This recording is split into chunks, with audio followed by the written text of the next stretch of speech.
this on. Hopefully the game shows up. It's like a 50-50 chance. Oh, and it did. Boom. We are live. Look at that. All right.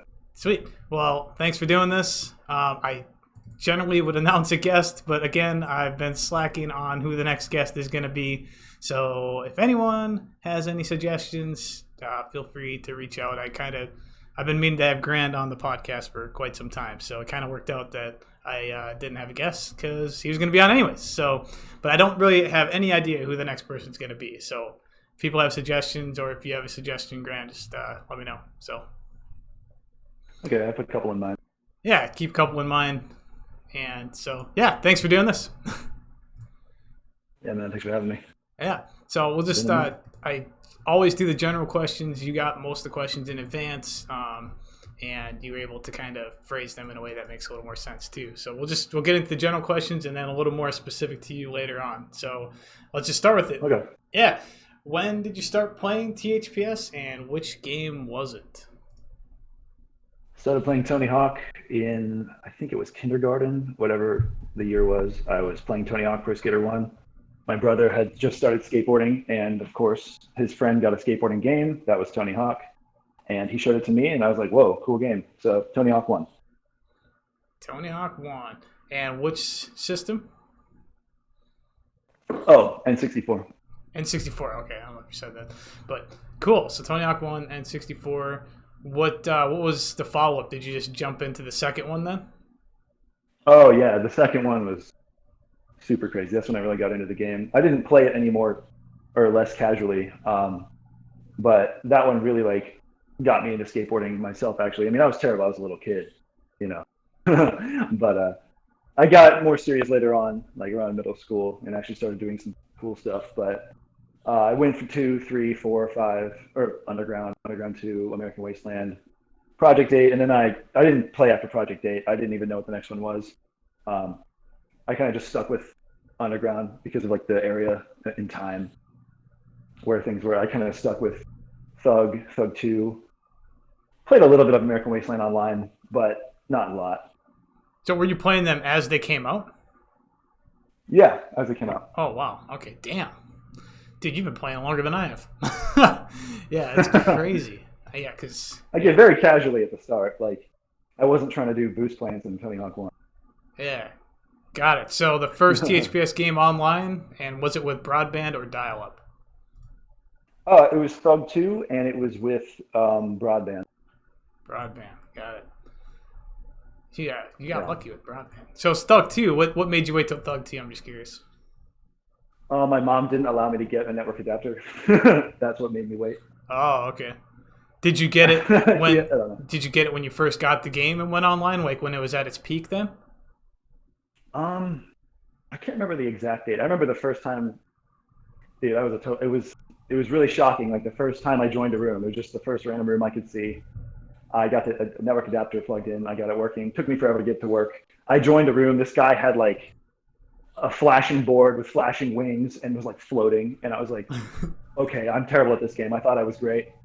I don't know what's going on. That guy just got 10 million points like in one combo, and I can barely get 5. I thought I was good at this game. It's kind of funny. It always happens when people get online with a game they've never played online with before. I thought when I first played, I was like, these fucking people are all cheating. That was my first thing I was playing. I was like, there's no way. Yeah, and they were doing that shit too, except it was on Tony Hawk 4, but they were getting like 10 mil. Some of them were getting 100 mil because obviously it was super late into the game. Like people could get bills at that time, but I was like, these are all cheaters. Yeah. Yeah. I mean, also like the colored text flags and stuff in the names. Like people were doing stuff I had no idea what they were doing. I thought they were like hacking because I didn't have a better term for that it. Shit, I still don't know. They kind of were. I still don't know how they pulled off some of that stuff. I know you could do like colored text and stuff, but I have no idea how. Yeah. Is that with Game a couple Shark? of different ways. It's not with Game Shark though, right? It's going to be like you can actually do it within the game. If I can recall correctly, it was with a certain version of Game Shark, and it was with Codebreaker. There were also like action replay codes, which is like another format for that kind of thing. It was a little bit different though, but mainly people use Game Shark and Codebreaker. That's basically the same thing. Sure. So you couldn't do it within the game itself, yeah. though. Okay. They are Oh fucking no, cheating, by man. itself, absolutely not. No. Yeah, they are cheating. What the fuck else are they doing? Yeah, that's weird. Yeah, All right, cool. So throughout the series, what's the favorite THPS game and what makes it your favorite? that's a very, very difficult We can question. exclude THUGPro, or you can include it. I mean, Eh, maybe you like the physics engine or something else. I don't know. well, I think the obvious answer is THUGPro. Yeah, I think it's, this is the pinnacle the game's ever been at. We've never had this many levels in one mod, this many text, this many anything at once. So definitely THUGPro, but I don't think that really counts because it's not a game in the series. sure. And while I'm tempted to say Thug 1, as most people are, because it has the best physics, it has drift, it has butt slaps, great animations, good creative skater, mostly anyway. Good levels, just great soundtrack. Everything about Thug 1 is good.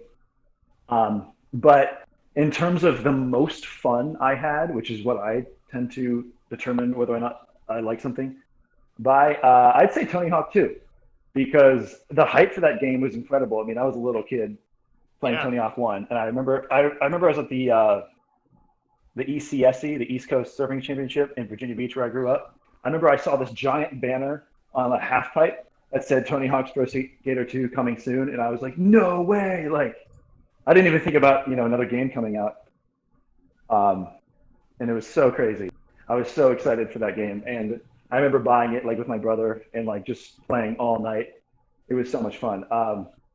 Plus, it was a really good game. There's features that game has that THUGPro doesn't even have. They're kind of No. minor, but like Yeah, like what? it's a really good game. I mean, these are really minute things, but Yeah, I but appreciate still. them. Well, okay. Here's a tiny thing. The text, if you're doing a combo, the text goes away if you're holding a grind or a manual, so it doesn't just like hold a just massive amount of text on screen. That's number one, and then it comes back, of course, if you do a new trick. Tiny, but kind of cool. If you bail, the trick text kind of looks like blood smeared, which is kind of cool. It's kind of like a neat effect. Ah, cool. What else? There was an exit animation for a really cool trick called Musket Nose Manual. They don't really have that exit animation anymore for like most of the tricks. Basically, if you're doing a handstand now, if you land it, it just kind of puts you right back on your board. There's a lot more detail, I think, in Tony Hawk 2 because if you looked in the credits of Tony Hawk 1, it said like coming soon. Like if this game does well, like we're gonna make another game that's even better with like nose slides and stuff. And I think as far as I know, the developers really tried in Tony Hawk 2. And I don't know, I just have a lot of nostalgia for it. It's probably like super biased because of how hyped I was as a kid. And there are more things that like I don't want to like waste too much time on an answer here. Like I can tell you, there's more little subtle things about Tony Hawk 2 that I really appreciate. Yeah, But well, and we can get back into it later because yeah. it's kind of interesting because I don't remember shit. I remember the park builder. And that was it, but I don't I remember mean, yeah, actually much else. like Thug 1 is obviously superior to Tony Hawk 2 in basically every way. But Tony Hawk 2 was just a blast. I loved it so much. So I guess that's. Yeah, cool. So when you started, is there anyone that taught you or mentored you? Do you mean online? Yeah, yep, for online play. Yeah. The very first experience I ever had of like improv or like basically anything not getting points involved was with a player named Bgoat Gamb. It was spelled this way. I don't know if I can say it loud enough. Bgoat Gamb. He eventually got into Bgoat. I think he's one of the last members to get into it. Yeah, But I dude, have this the, I kid have was the like a chat off, prodigy. so I can't see it. But yeah, Oh, okay. yeah, I did turn the chat off. Gamb. GAMB. Okay. Yeah. And he was a Probably not Bgoat, well and he was known. improving around. Well, dude, this kid, like I was saying, he was a prodigy, man. Like Holy shit. he was like, I think he was like a 13-year-old like Japanese kid, and his favorite thing was to glitch. But I just knew him from just playing around online on Thug 2. And one time he was on like his whoring pass, and I saw him get like, it was like 500 million points in New Orleans. I was like, dude, how are you doing that? Like, he was great at whoring. He was great at improv, and I didn't even know what improv was. Like, I was like, what happened to all the points? I thought you wanted to get points. I thought you wanted to whore. And he was like, oh, well, this is my improv cast. I'm like, what's that? And he's like, oh, it's where you just like do, you try to look cool while you're playing. You try to like do random moves, like, basically a 13-year-old's interpretation of improv. But it was basically accurate. And that was my first introduction to it. He didn't really show me like how to do things specifically, but he was my first, how do I say it? My first introduction to it was through him. And he was super good at the game. I don't know if he plays anymore, but I hope so, because he was super, super good. But later on, probably around, I think 2011, when people were playing on like the Bob server, the Snipe server on Thug1 on PS2. Yep. I played casually, basically between Thug2, Thaw, online, and I didn't really, even after seeing Gamb like introduce me to this, I didn't really go for it that much. Like I liked playing, but I didn't really care to like improve that much, or improv, or horror. I just liked playing. I just liked talking to people, playing custom parks, making custom parks, just playing the game casually, because that's really, I didn't really think anything else of it. I thought that was the whole point. But around 2011, I met Nit Flow. I don't know if he was in EX then, or if he was in Flow then, or whatever. I'm looking at both now. But Nit was super kind, and I remember Nit would always play these custom parks that I just didn't understand like what he was doing. Like there are random pieces like that get in your way. You can't possibly skate a line in this level. Like kind of frustrating to play. I was like, what is this park? And I actually have some of them, and I need to convert more of them. Unfortunately, I've only converted one so far. But from the THUG2 PS2 memory card. Or I'm sorry, THUG1. I converted it to THUGPro, which was pretty cool.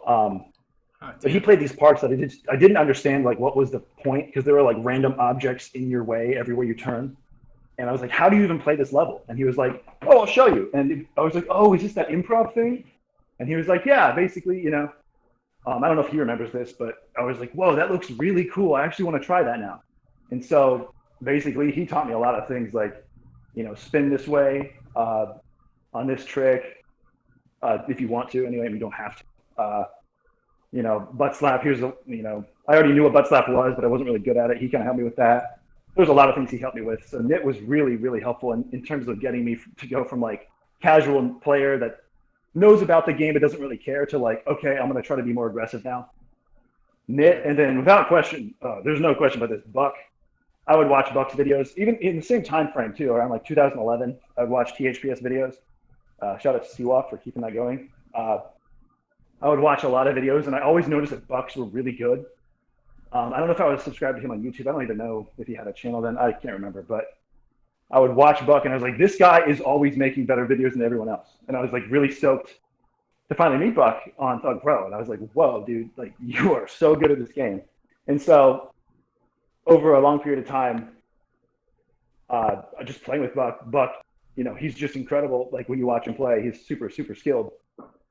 And so watching him and just like talking to him, he basically, okay, here's the way I do this. You do this, but I do this, and this is better. It's kind of a bit of a humbling experience, but there's no doubt that he definitely, like what Nit did, he did probably twice as much. Sure. Yeah, so he'll tell it to you straight, for sure. Yeah, sure. That's what you're trying to call it. Yeah. Cool. So, anyone else more recently that you're kind of looking at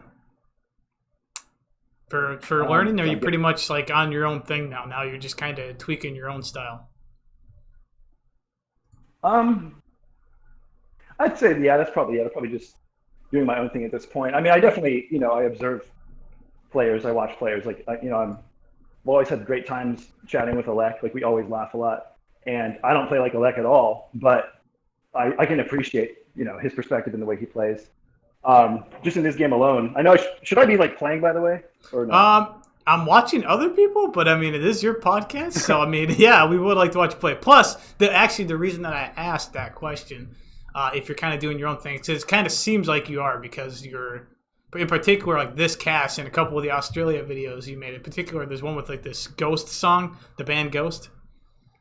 Yeah, there's a couple of those. Couple of them, yeah, but there was one in particular I can't remember, but it really stuck with me, and I was like, this fucking guy's got crazy good style and flow, and of course you're throwing in the text and all that other stuff, but yeah, so that's why I was kind of curious if, if you're implementing more from other people now, or if you're just doing your own thing, and it obviously I think you're doing pretty much your own thing for the most part, so. Yeah, basically, I'd say it's my own thing. I mean, at some point, Buck, Nit, and to an extent Gam definitely like taught me what to do and how to do it. But I've kind of gone in my own direction. I just prefer style to the detriment of everything else. Like I don't really care if I'm improving. I don't really care. I just want it to look cool. And that's basically the only way I determine whether or not I did something that I like or I did something cool was, does it look cool to me? And it's funny because even going back all the way to like, say like Tony Hawk 2, for example, there was a trick. It's still in the game, but you couldn't hold it. It's unfortunate they changed that. Called heel flip varial lean. Oh. I noticed even like when I was really young, like, okay, this trick looks really cool if you spin it one direction, but it doesn't look as cool if you spin it the other direction. So I was always like aware of factors that were stylistic. And I just never really gave it much thought. Like, okay, I did it the right way. Oh, okay, I didn't do it the right way. But like once you're able to perform all these like different techniques, you basically got like a floor of skill that's pretty high. Once you're established in that way, I'd say then you can start doing your own thing and be unique. Because if you're still learning, you kind of can't say like, I'm unique. It's more like, no, you're not really anything. But I think it's been enough time. I've played this game for a hell of a long time. I think I'm at a point, it probably has been for a little while now, but I'm at a point where I just do my own thing. And, if I get criticism, that's totally fine. I understand people play this game their own way. And that's cool. Like, dude, I don't even know how this community exists. Like, this is a mod. Technically, it's a mod of a mod. This was a level mod originally that just got expanded. It's a mod of a mod of like a 15 or so year old game that somehow we have working and still talking about, still playing to this day. It's pretty crazy. So, I can respect all kinds of styles, to be honest. And I just have my own thing going. Yeah. So to follow up with that, ironically, that's exactly how I used to play on Tony Hawk 4. It was like I would just go as fast as possible, spin everything right, and unpredictability was like second to that. For the most part. Yeah, for real. Yeah, I just wanted to look really cool and then, and unique, just kind of like what you were saying. I do appreciate the people like Drizzt, for example, who basically you can't tell if he's going forward or backward, basically ever. I appreciate that, but that's just not my thing. I don't really care for it when I play the game. Sure. Yeah, and then that Tony Hawk 2, now that you mentioned the was it heel flip varial lean? I remember, you can hold that. It's fucking crazy now that you mentioned it. I remember doing that. Yeah, you can hold it. It's another little thing about Tony Hawk 2 that was better. Yeah, fuck, man, that's crazy. The game is good. Well, speaking of that then, is that your favorite trick or do you have a different favorite trick? Heel flip varial lean? No. Okay, I wrote this down because actually today, let me give you a little background. I knew we were going to do the podcast today, so I felt like, I don't know, a little nostalgic. I played every Tony Hawk game today. Oh, shit. Up until Project 8, or not Project 8. I didn't play Project 8. I played every Tony Hawk, just checked out the physics, checked out the moves. And then I went skateboarding for like the first time in like 4 years today. It was really cool, but I hurt my leg pretty bad. All right.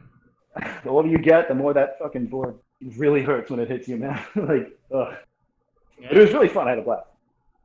But I definitely put it off for a couple of years because I was quite afraid to do a couple of tricks. But anyway, let me pull up the list real quick. Going through the games. Let me see. Okay, so favorite trick. I definitely can't say like favorite trick overall. I have to categorize it. Like favorite manual trick. Yeah. I think I mentioned it earlier, but Muska nose manual is from Tony Hawk 2. It's really good. It's kind of like the same as a handstand, but instead of grabbing where the bolts are on the board, you grab like the skater grabs the tails, the nose and the tail, and he does a nose manual. And it's just a really good animation. I don't know. I would appreciate it if they converted that at some point because I really like that trick.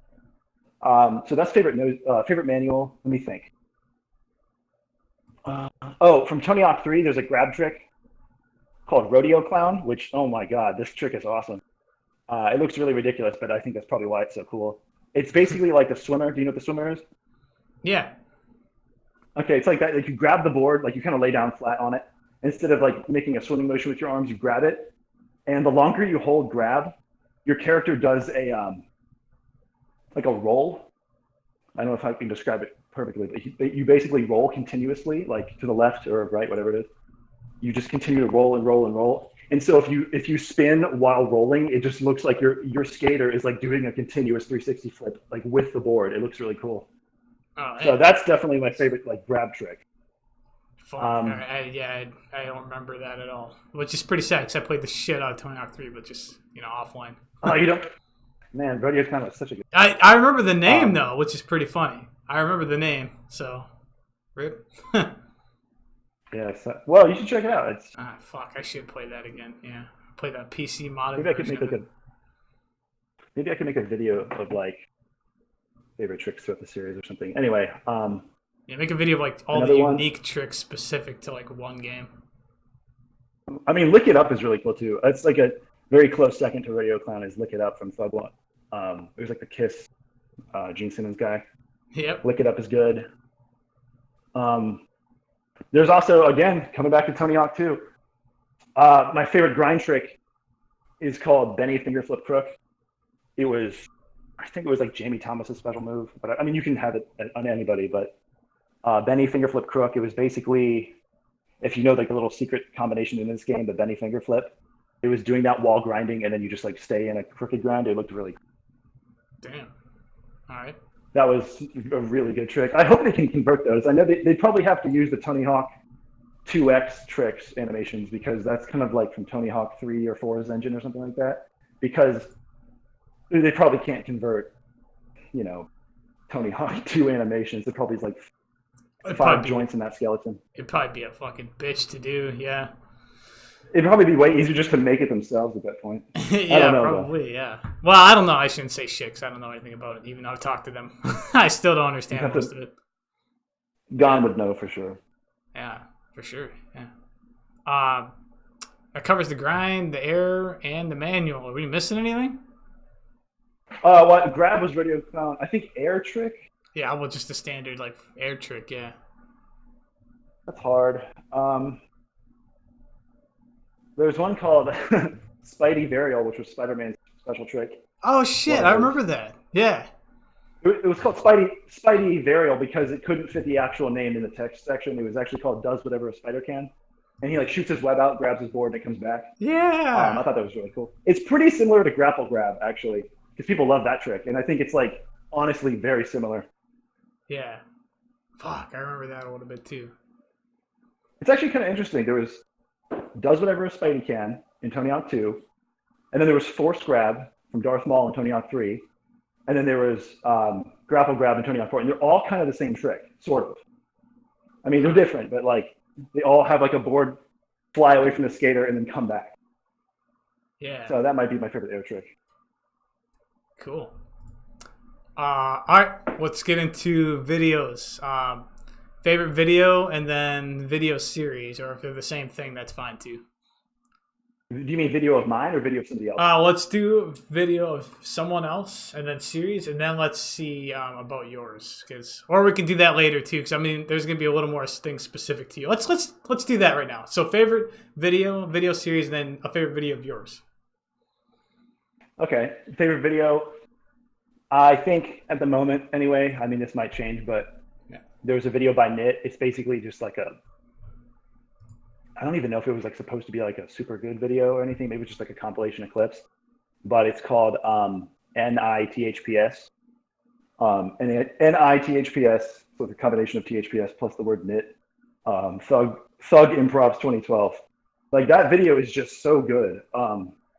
It has a good song to match like the flow of the tricks and all that. He bails sometimes, but it doesn't even matter. Like it's just a good video. Like it looks like he had a lot of fun making it. And it's enjoyable to watch. He has really good flow, good style, and basically everything you need is in that video. And obviously I'm super biased towards Knit. I wonder why, right? So there's that fact. Also, his cast, this is kind of crazy. his cast looks almost identical to mine right now, but that wasn't even intended. My cast right now is a recreation of my American Wasteland cast. And I had actually never seen that cast of mitts until I saw the video, and I was like, dude, what? It's like almost identical. Damn. Yeah, I don't know if you can like post a link or anything. Maybe I should or can't. I don't know. But it's a really good video. I like that video a lot. Yeah, otherwise, the people that listen, you can just look it up. NITHPS 2012, you said? It's NITHPS Thug. Let me see. NITHPS 1 Thug Improvs 2012. Okay. There you go. I'll have to watch it because I don't remember it. If I've seen it, I don't know. Yeah, it's not even that long. It's like it's obviously not meant to be like a super crazy like SMG one. It's not supposed to be like some humongous awesome video. It's just like a video, and I think it's really good. Cool. All right. How about like a series? Series? Okay, this is gonna be a stupid answer, and it's kind of like a non-answer. I'm sorry, because I can't actually like. I don't have an actual answer as to like which series of Tony Hawk videos I like the best. It's actually really hard. So I'll give you kind of like a joke answer. And that's Chattiest and Magic Boy. I think Quaz said that too, but I think it was really cool. Yeah. Did you ever see that? I still haven't watched it. I know of it though. It's stupid, but like I don't know, it was enjoyable. Like it was so corny and cheesy, like as a kid. But even so, like these guys were having fun, screwing around, making some like really terrible Thug 2 machinima. That like I don't know, there's some charm to it that I just appreciate. So I have to say that because like I can't parse through the hundreds of videos of Tony Hawk, like which series is the best. I don't know. Yeah, it's hard to do, for sure. I mean, I could just say like, no, I can't. I don't know. I could say any video and people, I don't know. I have an answer to that. I'm sorry. You kind of had one. All right. Like you can do favorite level overall, or you can break it down by game. That's totally up to you. I mean, if there's one level that sticks out specifically for you, that'd be awesome. And then creative. I wonder what level is my favorite level. Yeah, I want to say it's the one that we're in, but I could be wrong. I want to say that too. Yeah. Yeah. It is. Why is this one? You're always playing this. It's such a good level. Okay, first of all, this is going to be a long answer. If you don't want me to make it long, I won't. I can just tell you I like it and we can move on. Or let's do some sort of Cliff Notes version. There's got to be. Okay. Okay, number one, I have a bias towards it because back in the day, when I played Thug 2 online, like around I think 2004, I don't know, something like that. I mean, I definitely played it in 2006, even though the game released in 2004. I played a lot of Thug 2 online, and being a total noob like I was, at least to being online, I played the series. If you use like the color code, like the ability to type with colors, most levels froze as soon as you loaded them.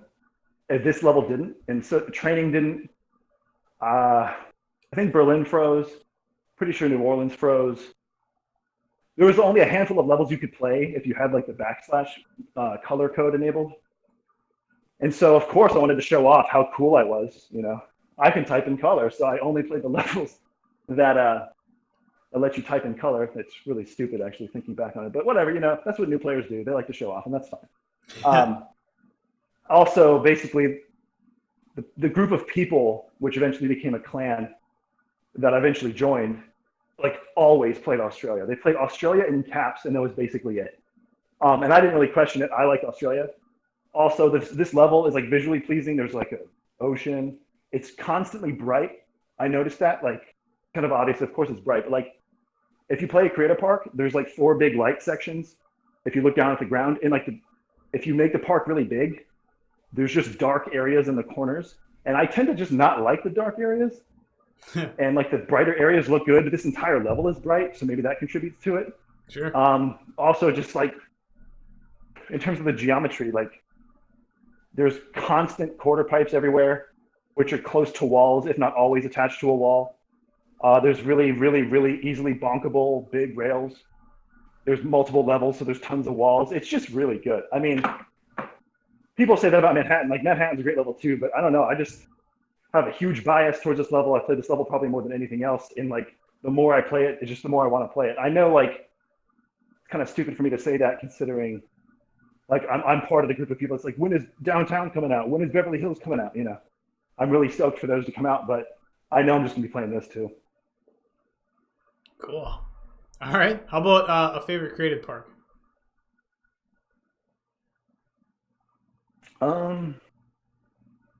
It's hard to say. Whorehole was pretty cool for practicing whoring. I don't know if you've ever seen that before.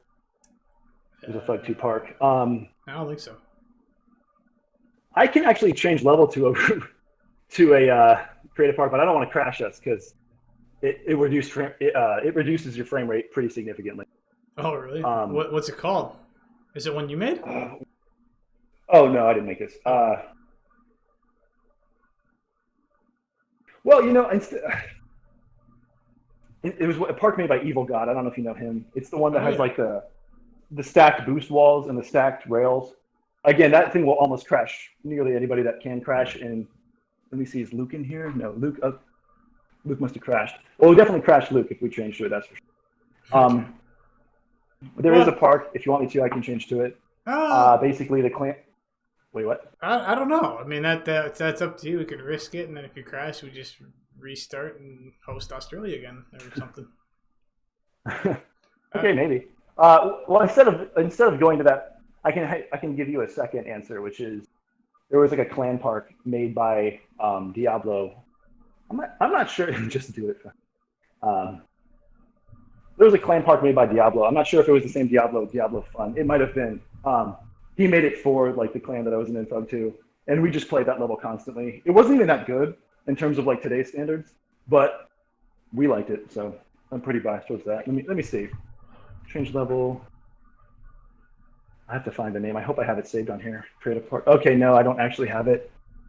I think I might have changed out my save file recently, but I can look for it on my PC. I can see if I actually have the file in another folder. So give me a minute on that.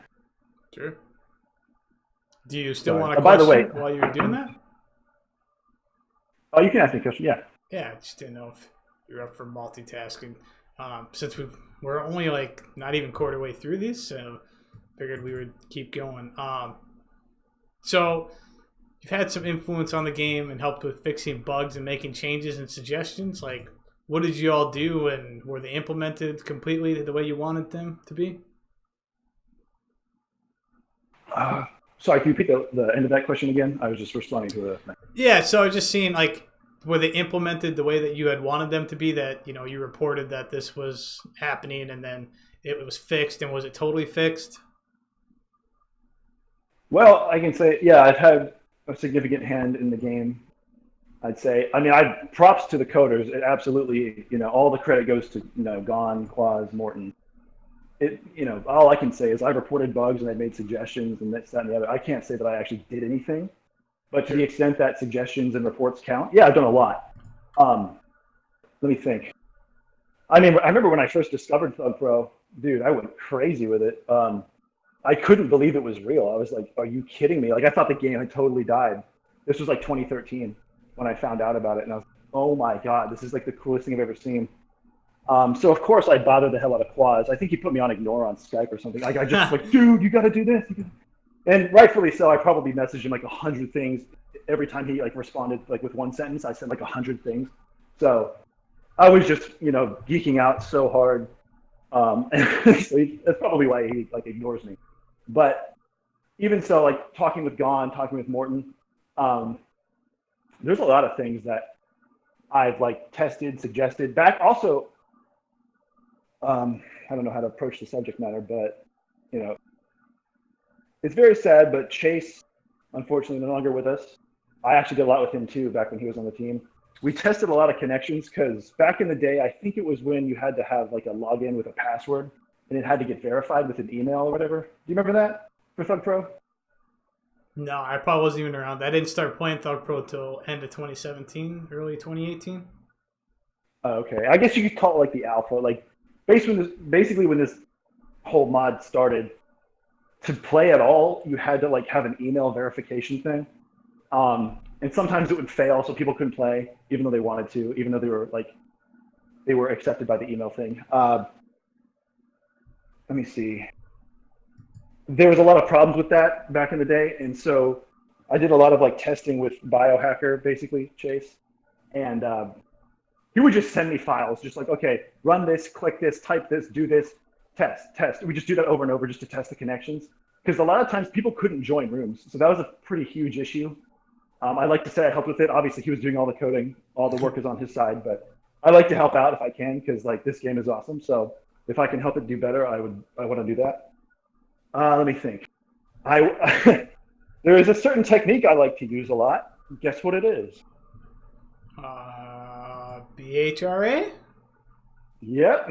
Yeah. And Okay. here's the thing.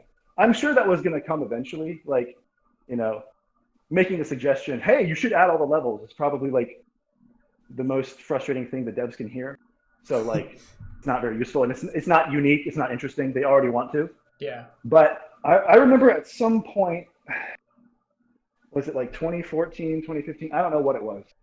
But Quaz probably was finally like ready to talk to me after my multiple spam messages. And at one point he said like, all right, can you do something for me? I was like, sure. He said, can you like document like all the lighting problems in the levels? I think this was before the nighttime was put in the game, I think. Okay. Not perfect on that. You sent us a bunch of screenshots. Okay, yeah. Okay, cool. So Nevada knows. He said you sent us a bunch of screenshots. Yeah, I documented like a bunch of screenshots of lighting bugs. Like there were lights that were on that weren't supposed to be, that kind of thing. And Quaz was really appreciative of that.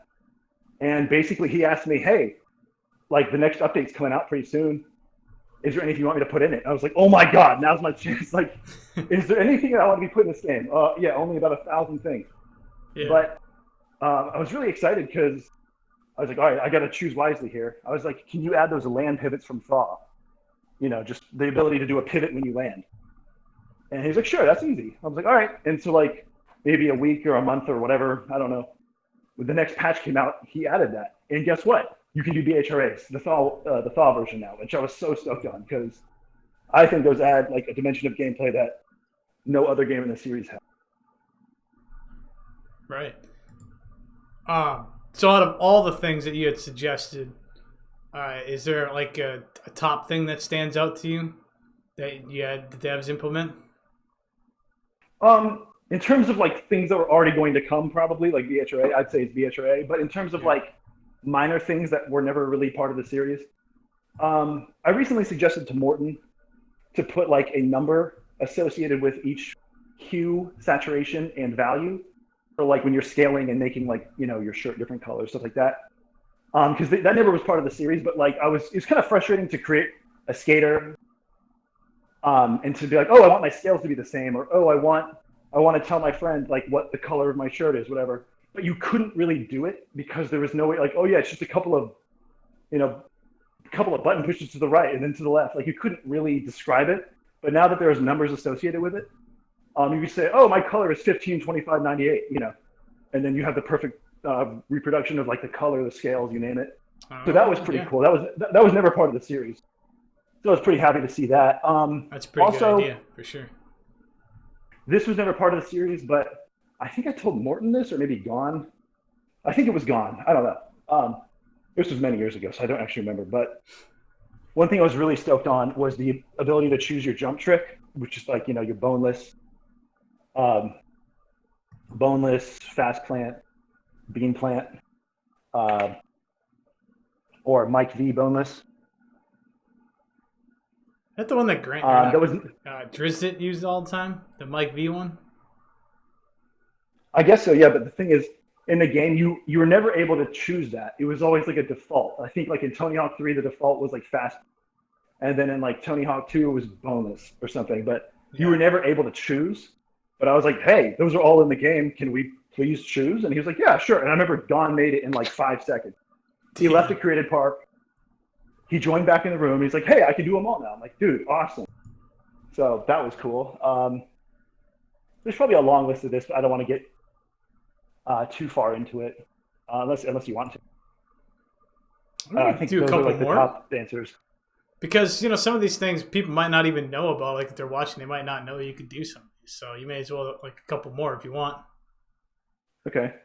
I recall at some point with Quaz, I demonstrated to him that there was a part of a certain level which couldn't really function. This was part of school too, but it kind of represented a greater issue.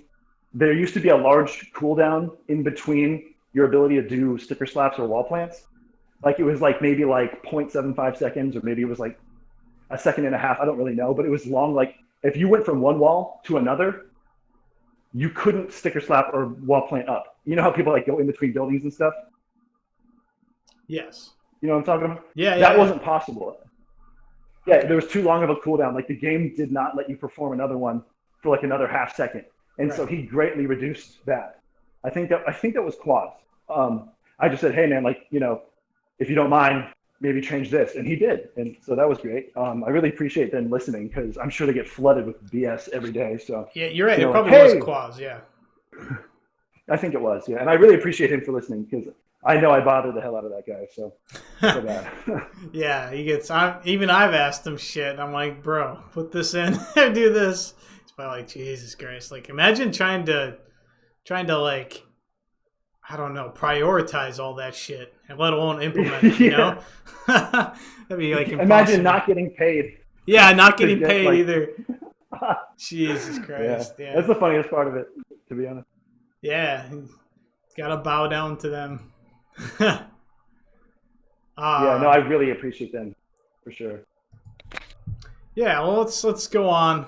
Kind of a little more specific towards you two would be, other than improv and transfers, are there any other things you like to do when playing online?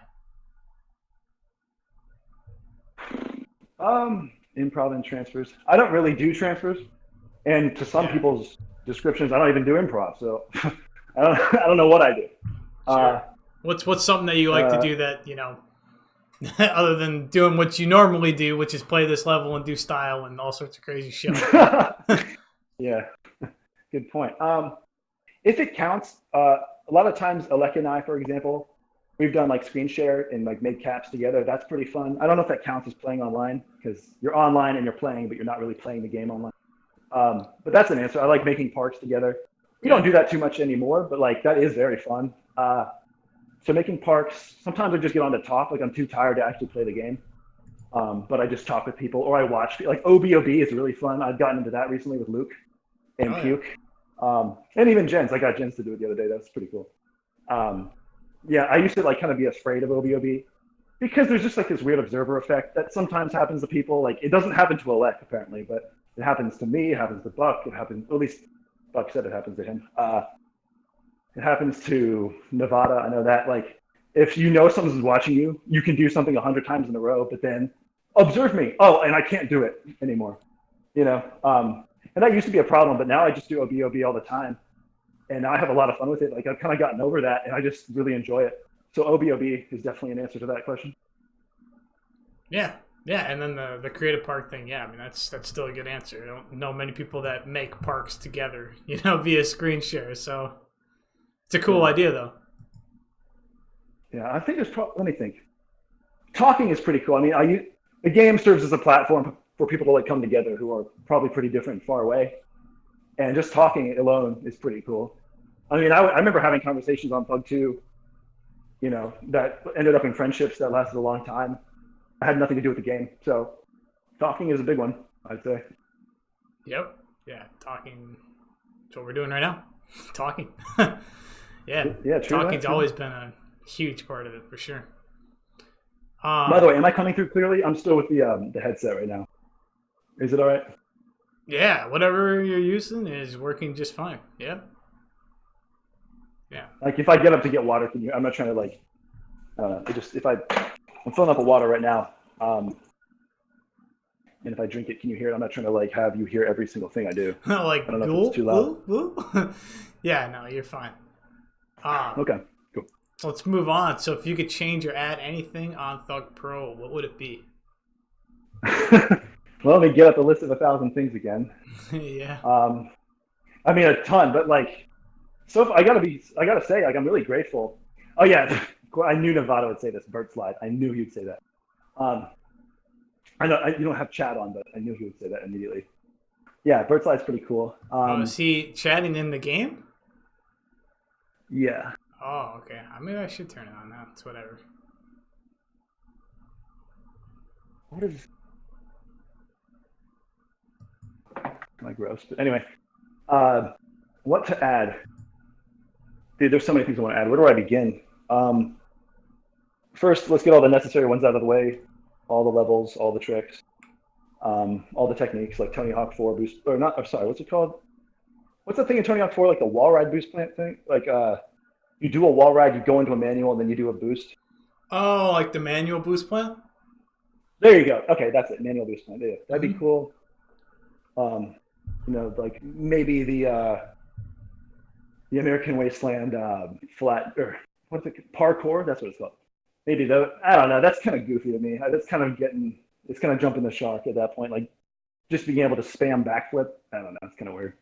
But maybe they should have that. So all that out of the way. Let me see. I think I have like a text document of all these. Give me one.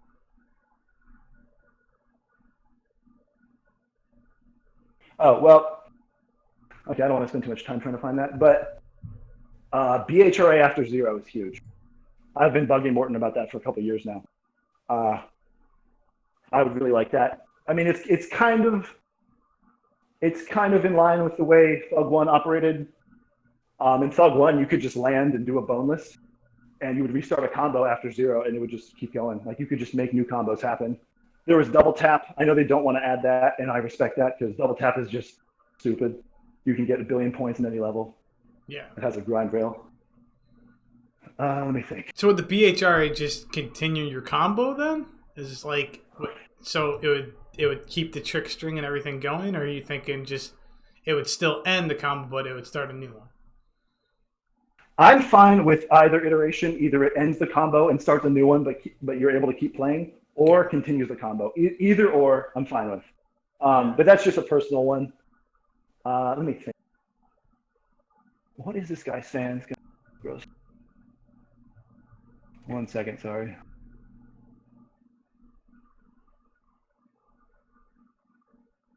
I haven't had to check these things all the time. 1 second.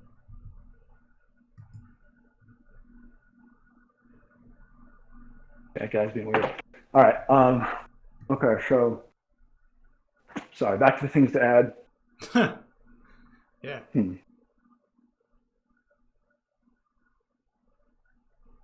To think about this. There's a lot of things to say. Vert slide is definitely a cool one, but I'm sorry, Nevada, it's not my personal interest. BHA after zero. I think all the text, all the levels. Oh, here's one that's of my personal interest. All of the deck graphics from like Tony Hawk 4 and like Underground 1. I think like having deck graphics was so cool. That was a big thing in Tony Hawk 1 and 2 specifically. Like you could unlock new decks and it just looked awesome. I loved having like a really colorful skateboard because I don't know, even when I was a little kid skateboarding, like I loved having like a really colorful board and just a lot of variety. And like the old deck graphics look really cool, like the zero decks with like the skulls, the birdhouse ones with like those birds in the faces. There's Baker skateboards, which had a lot of variety in them. So deck graphics is one. Also, I've been talking with Edom a bit. He, as you may know, has been working on his like THUGPro Plus mod. I'm not sure if he's continued to work on it, but he has a lot of really, really good ideas. Some of them I don't agree with, like the wire flip thing. Like when you hang onto a pole, like you do continuous flips, like you're in Jack and Daxter, and I don't really like that. But yeah. Whatever, you know. If you like that, you like that.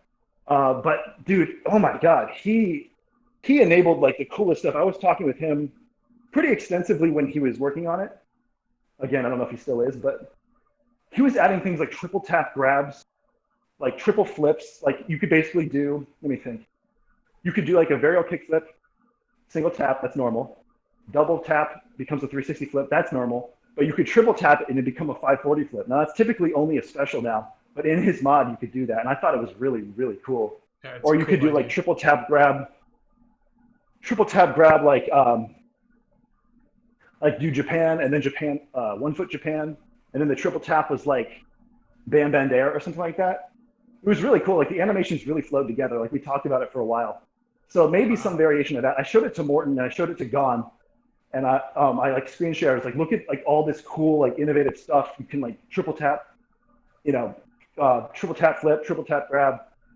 It was just really cool. Also, he added this amazing thing. If you did like a Casper flip, like on the ground doing a manual, the exit animation would have was the Casper 360 flip air trick animation, which looks really good. Another part of Tony Hawk 2, by the way, it had that. It was another shout out to Tony Hawk 2 being the best game. It's a really, really good looking animation. Like your character does a Casper 360 flip after you end the Casper trick. I don't know if you've seen Riding Woman videos. I mean, if you played this game, you must have seen them at some point. But like, he does them constantly in his videos, where he's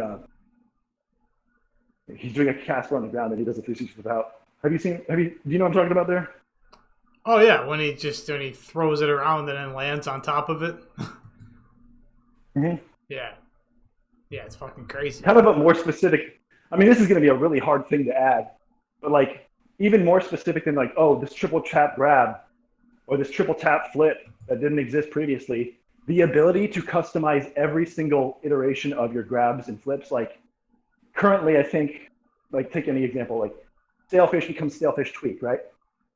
When you double tap it. Yeah. Well, why not just make like Stalefish become Benihana? I mean, the animation might clip and it might look weird, but in my opinion, like, who cares? Like, we're already doing like, triple wall ride bounces to Fate Hop, whatever.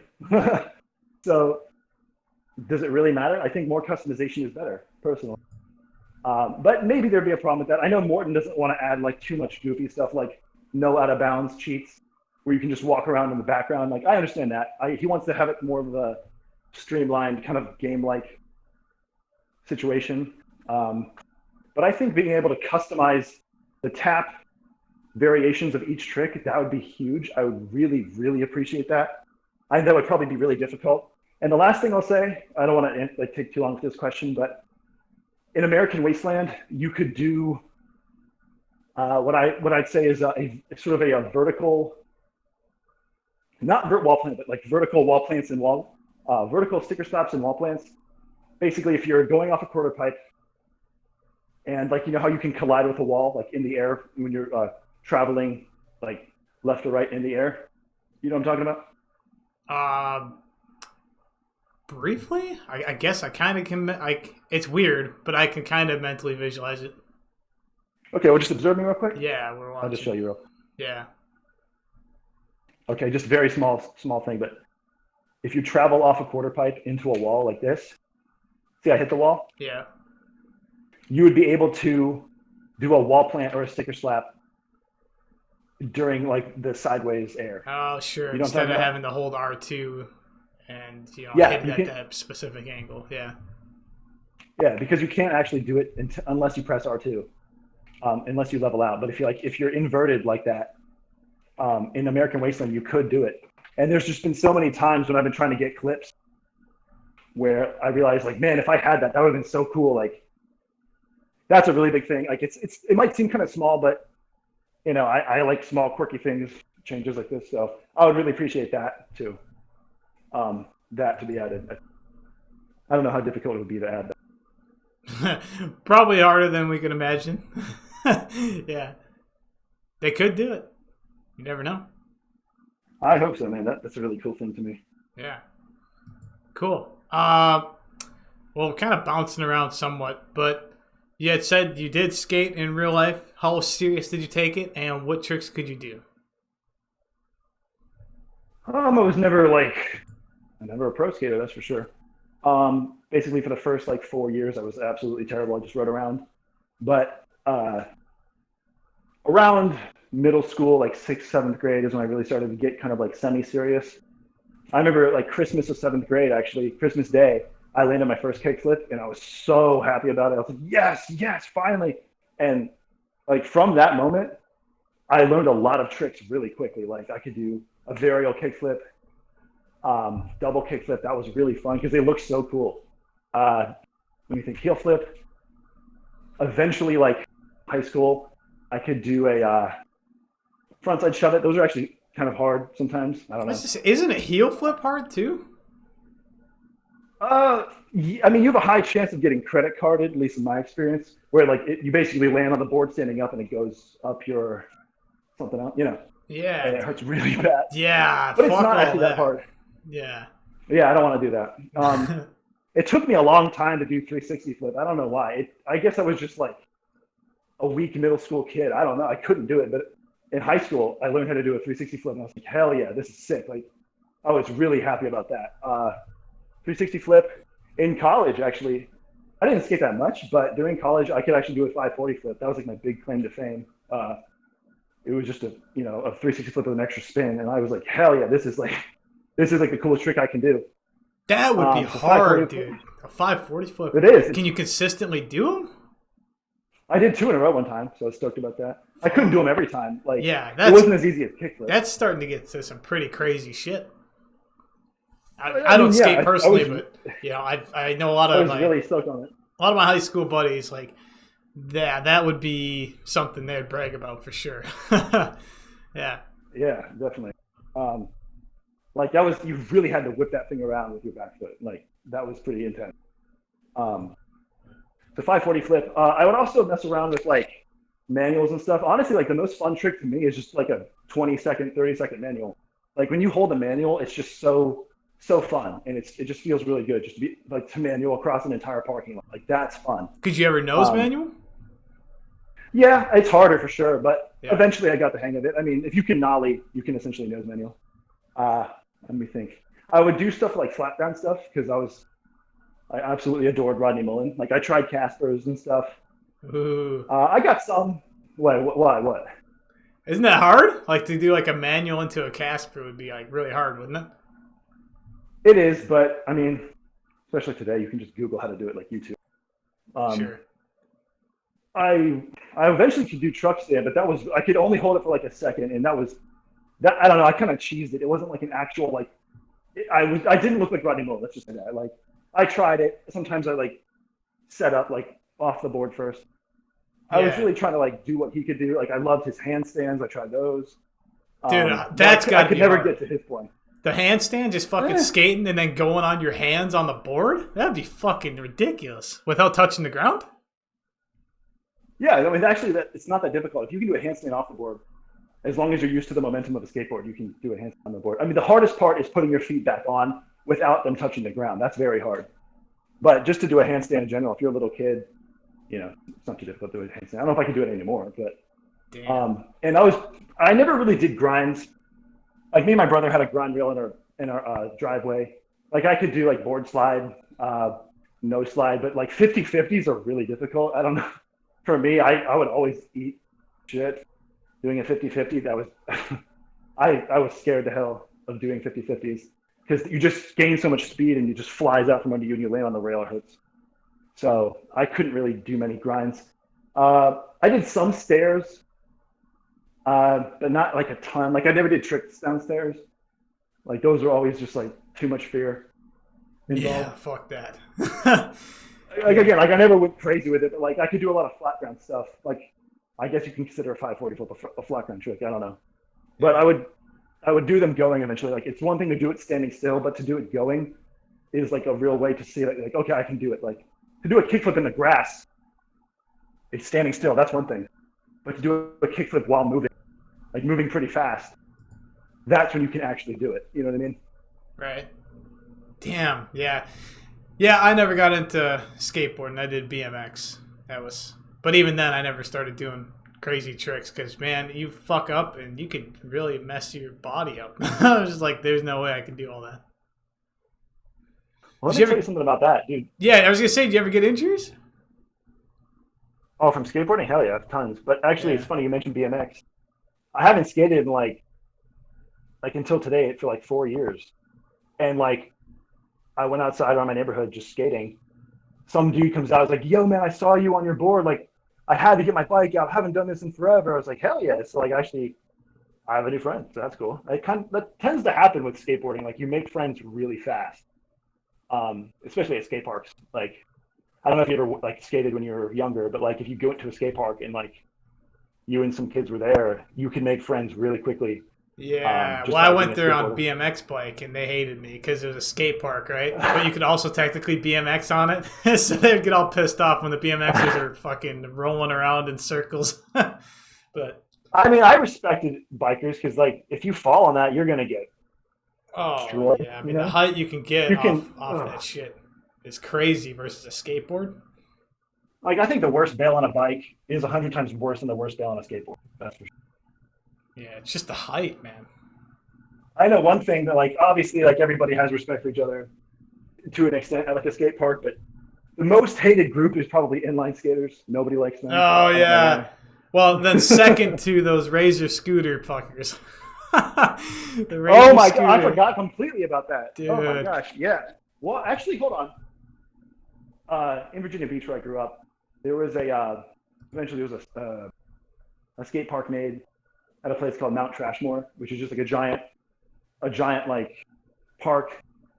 Like I think it used to be a landfill, but it was just converted into like this really nice big mountain of trash. But like you couldn't tell there was trash. It was like it's actually really cool. They turned something really disgusting into something really awesome. They put a skate park there eventually, and I saw this like 8-year-old kid, you know, like probably just put his pacifier down, and he could drop in on this huge half pipe on his Razor scooter and do like a I don't know what is that move called, like the shove it thing that's like a tail whip, or I don't know what a scooter trick. Yeah, it'd be like equivalent to just a tail whip. Yeah, Dude, you can whip out like 2, I 3, gotta 4 say, of them. Yeah. it's kind of like goofy to be on a scooter, I guess, but dude, scooters like that takes mad skill. I would never drop in on a quarter pipe Oh with a my scooter. god, there's no way. Yeah, the And plus, balance like you need you on know, that would be crazy too. I mean, dude, and if you fuck that up, that bar hitting you like in the chin. Oh yeah, my god, that'd be like the skaters worst. like to complain like you hit yourself in the shin with like your board when you're doing like a kickflip or whatever, and it Yeah. hurts really bad. Dude, it doesn't hurt anything as bad as like a metal thing swinging around. Like Oh my that thing god. hurts probably like 10 times as much. I gotta say I respect that, even if it's like goofy looking. Yeah, the reason I mentioned the chin bail is because I saw some poor bastard at the skate park just ate shit, landed chin on that fucking bar after hitting a pretty big Ugh. gap. Dude, I mean, the ambulance was there within like a few minutes. It was fucking like his face. Oh my god, dude, it's. Oh, I don't even want to think of it. It just hurts me to think of that guy's Ugh. face. He definitely had to have broken his jaw. Like his jaw was for sure broken. Yeah, it's just terrible. Always got to get the clips, man. Well, here's the thing. This is kind of disgusting and really sad, but do you remember like the articles that came out around like the early 2000s? Like parents were like dying trying to teach their kids how to scooter. Do you remember that? I'm not kidding. No. Dude, I heard of something like on the news, like parents dying, like trying to teach child how to skate. It's like, how can you die from that? I didn't know you could. Like, what do you have to do? Jesus. Just Google it, I guess. Yeah, I'll check I it know. out. Like, I've never heard of someone dying on a bike or on a skateboard, but on a scooter? Yeah, on a don't scooter. Dude, I don't doubt it though, because those kids are super young too, and they probably aren't. They're like casuals, but trying to do cool shit. I don't know. It kind of makes sense, you know. I don't know. So let's just. I guess it's like the pole could impale you. What's that? Like the pole could just impale you, you know? Yeah, dude. No, I'll have to look that up. I didn't hear about that. I'm not trying to like bring in the negativity, but like, ugh. Damn. Props to scooter riders. I guess. Scooter riders, yeah. Scooter for crucifixion. Oh my Scooter God. backflip, no foot backflips on a scooter. That's fucking crazy. So what was your favorite trick you could do then? Probably just the hardest one, which was 540 flip. Yeah. That was, well, actually, I'm sorry. Manuals are my favorite trick because they're the most fun. They were just, if you like went to the Virginia Beach boardwalk, if you know what that looks like at all, Google that, I guess. Manualing like the giant blocks, like on the pier, they were just really fun. Manuals are so fun to do. There's like the simplest trick, but if you can hold one for like a minute, like really, really long, it's so much fun. But beyond that, 540 flip for sure. Have you ever luged downhill? No. Just laid on your skateboard and went downhill? That's the only thing I've ever done on a skateboard. Oh, like that? Yeah. Oh, I thought you meant like actual luge. Yeah. No. Yeah. Yeah. I thought that was kind of fun. Get some speed on the skateboard laying down on it. Total noob, obviously, but cool. So let's get back to Tony Hawk, or well, it might not necessarily be just Tony Hawk, but where did your name come from, and were you always known as Grand? On Tony Hawk, yeah, I've always been known as Grand. It's just when I started to play the game online, like I said, I think I was in middle school, pretty sure, yeah, like seventh grade or something like that. And it was just like a combination of first name, last name, letters. It was kind of like our school had the same sort of system for like our school computer login. It was something pretty similar to that. So it was just like a hyphenated, shortened version of like parts of my actual name. So Fair it enough. was just kind of a real word came out of it. So that's cool. Yeah, it's always cool. But yeah, I've always been known as Grand on here. Always on there. Okay. What do you have anything else you use for other games? Like a troll I mean, username? Yeah. Let me think. Yeah, I have other usernames. I think actually my Steam account might be Grand. I think that actually, and maybe, yeah, I think there's the WoW name. Oh yeah, yeah. Grand's not really a WoW name, I guess. But Wait, it sounds like you're playing. I'm going to go back to spectating here. Yeah, you're playing. I was watching your teammate Puke play. He's fucking pretty good, this guy. Dude, I know. Yeah, it's crazy. I was like, Jesus. Yeah. You mean Luke, not or sorry, Puke, not Luke, right?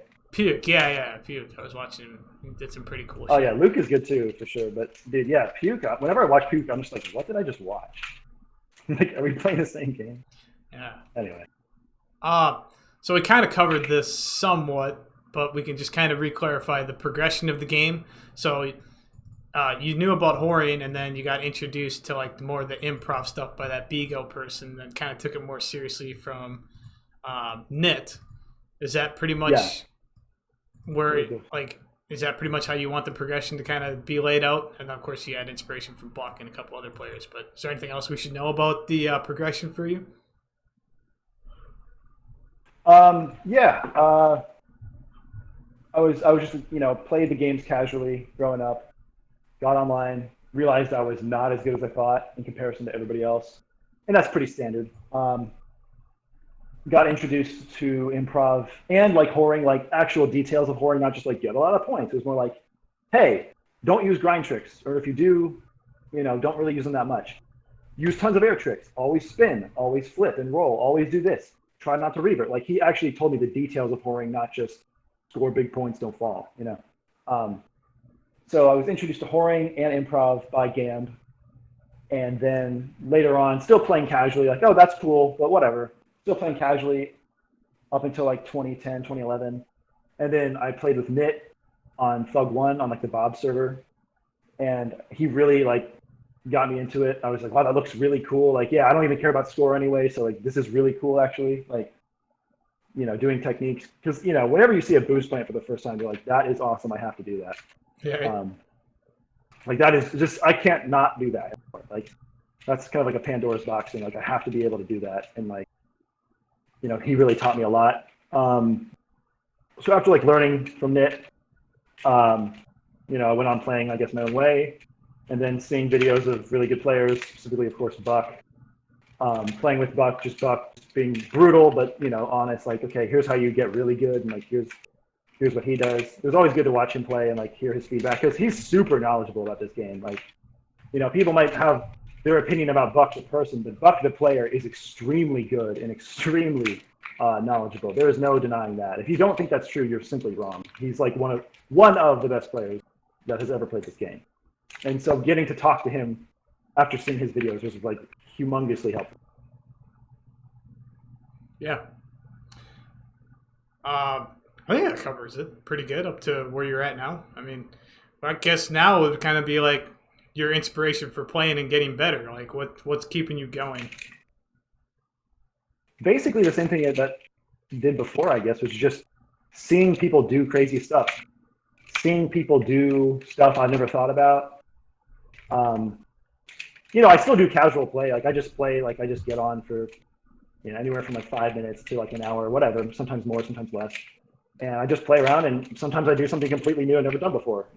Like I do a wall ride bounce that I didn't think was possible, or I go through some wall, or I do some certain thing at some certain speed. So casual play leads to a lot of like inspiration, but also like seeing other people play. Like seeing Ghost do crazy transfers, like in SMG1. Like, Ghost is really good at transfers. For example, he just joined the game. Actually. Ghost is really good. There's a lot of good players. Jens is good. He's in the room. Puke is good. Sorry, Zach. I don't know who you are. I don't know who that other person is. MistaFreeze. That guy sucks. Bob. Okay. So mastering the quick turn. Yeah, just watching other players and seeing what they can do is always like a source of inspiration. Also finding, like kind of like Nevada just mentioned, finding new techniques has always been really fun. It's very hard because this game has basically been mapped out completely, but I do look for them, and I have found a couple of them. Yeah, and we'll get into those right after this one. I think, did you cover like who influenced the gameplay? I mean, is there, again, it's kind of the same type of thing as the progression aspect, but is there other people that have influenced the way you play right now that you haven't mentioned?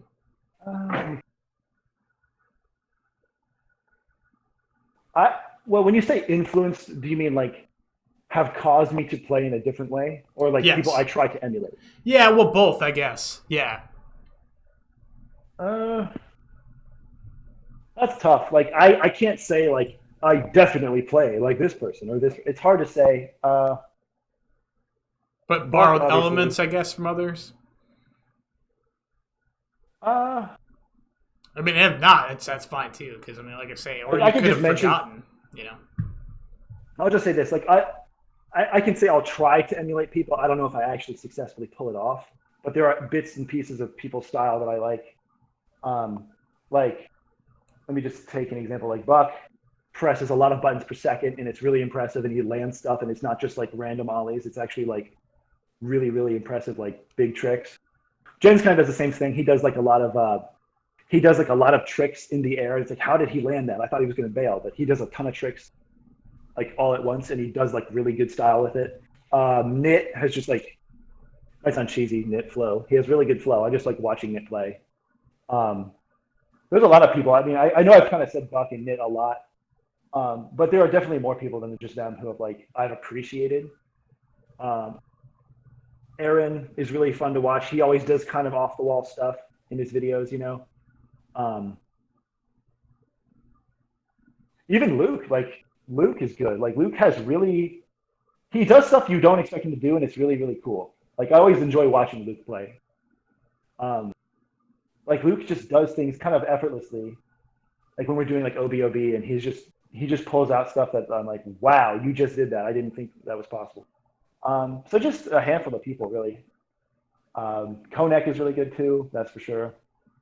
Alek is really good, obviously. I'm probably missing some people here. I feel bad for like not remembering. Q Levy is good. People don't give him enough credit. I haven't talked to him in a while. Let me. Sure, but like these are people that are good, but you're not necessarily borrowing elements from them. Okay, I guess I guess specifically to answer that question. I'm just curious. I would hope to copy as much as possible elements from Nit, elements from Buck, and Brasbach. He's really good too. Probably him. I try to emulate him a lot. He's very, very good. Yeah. But I wouldn't say like, this person plus this person plus this person equals me. Like obviously that's just me trying to do that, but it doesn't mean that that's actually what the result is. You know what I mean? Yeah. Well, and at the end of the day, you want to be you. So. Yeah, for sure. Cool. What clans have you been in? What is the current one, and what's the lineup of this current one? And is it your clan? I didn't know if it was your clan. So. Okay, so a couple of questions there. Yeah. Clans I've been in, I was never interested in clans, really. Like at the beginning, I always thought like, okay, that's cool, but whatever. I never really had an interest in them. But then, like back on late Thug 2, there was a group of people that just played together. Again, Australia a lot. There's this park that I mentioned, like they played this clan park a lot. it was not even like group of improvers or it wasn't horrors. It was just a random assortment of people. Some people just hacked the game. Like all they wanted to do was make new codes. Some people made parks and that's all they wanted to do. Some people played graffiti and nothing else. That was kind of funny. Let me think. It was called IS. It stood for Infinite Supremacy, which pretty elitist name, I have to say. Right. But I was really proud to be part of that because it was just like a really cool group of people that we just always had a good time when we played together. It wasn't like, let's make a video, let's prove we're the best. It was just like, we like chilling and it's really fun to play this game and we like playing together. So that's what that was. I didn't really have any interest to join any clan after that until I watched a lot of like videos online and what do you know? Mitt and Buck are in the same clan, Flow. So I was like, I'd like to be in that clan because those people are awesome, but I didn't ever really push it like I wanted it just because like, man, that would be so cool to be on the same team with those guys. But I didn't like, I don't know, who was the leader, like Iron or Bombs or I don't know who was the leader of Flow. I never really pursued it. I never really asked them like, hey, can I join? I just kind of like thought about it and didn't really do anything about it. And now we have, like, again, I said I'm not really into clans, but the same sort of perspective of just like, hey, here's a cool group of people I like playing with. Why don't we just make a team? Because everybody else is doing it. Like, why not? Yeah. And so I've been talking about this with Nevada for a long time. Same with, not as long, but quite a long time too with Luke. And we just came up with GTK, that's the current clan. And I don't really see myself as the leader because I remember I was talking with Nevada and Luke about this. Like, I get the idea of having a leader, but at the same time, like, what does it mean to be like a leader of a group of friends? Kind of a weird thing. Again, I get having a leader. It makes sense. It's like there's one person to call the shots, but I don't know. I mean, I made the Discord. If that counts, sure, then me. But otherwise, I don't see myself as like, I'm in charge. You have to do what I say. That kind of. Yeah. And so were you ever in B-Goat? Oh, I wanted to be. I forgot. I'm sorry. I remember I played with Gamb a lot. Like, I would try to find glitches with him. I completely forgot about that. Sorry. Was I in it? No. Did I want to be? Yes. But like, okay. I was more proud of being in IS than anything else. I thought B-Goat was like a fun little thing to be in, and like I thought it was cool to have multiple clan tags. I know a lot of clans don't like that, but I thought it was like cool to have like 3 clan tags, see if you can fit it. Right. B-Goat has a memory that you were in B-Goat. I remember I posted a lot on the B-Goat website at some point, and I remember I found a glitch that they put on the website, which I was pretty proud of. But I posted on the website. I don't think I was ever in it. At least I wasn't told that I was in it. But yeah, so the current lineup, GTK, is me, Fada, Luke, and Puke. You know, we are in no rush to expand. We might get more people here and there. It's just about like having a good time, kind of like my old clan was. It wasn't my old clan; it was somebody else. It was a guy named Valo. He played THUGPro basically exclusively. He was the leader of IS. And does that answer the question? I don't know if I missed it. Yeah, no. What's it stand for? Oh, Infinite Supremacy. Again, very elitist sounding. No, the but... GTK? Oh, actually, here's the fun thing. It doesn't actually have an acronym. Like, we came up, go to kitchen. Okay, there it is. Go to kitchen. I think that's what Jen said actually the other day. Go to kitchen. It doesn't have like an exact acronym. Okay. I mean, because in a sense, you got to have fun with it. Like, I know Flow is full lead online. TLT is the line tub. EX is element 0. Gay turtle killers. There's another one. Duke just said that. Gay turtle killers. I guess that's us. And so I think it's cool to have like an acronym, I guess, but it doesn't have to have one. And I figured, why not just have multiple or have none? You know, I think also what's cool about clan names is like the pronunciation of the acronym itself. Like Flow is really cool because FLO, like, you know, it's pronounceable, Flow. Some like EX, it's not really pronounceable. TLT is definitely not pronounceable, but TLT kind of just sounds cool. I think everybody that plays this game probably agrees with that. Like, TLT just sounds cool as a clan name by itself. Yeah, it just rolls off the tongue good. Yeah. Yeah, clan names like Jehu or Jew, I don't know about that. That doesn't really sound... Oh my God. Ghost just came up with Grandma Teaches Kindergarten. Yeah, that's our clan. Oh I like it. Grandma Teaches Kindergarten.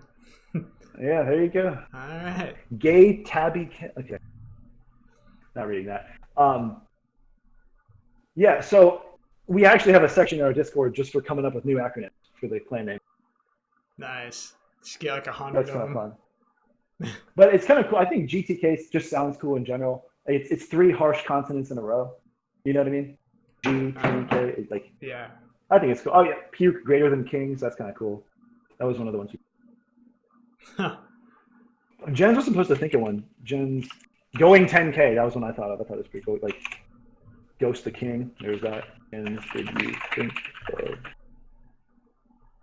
He was supposed to, but he didn't. Get the cash. Cash with a K. There you go.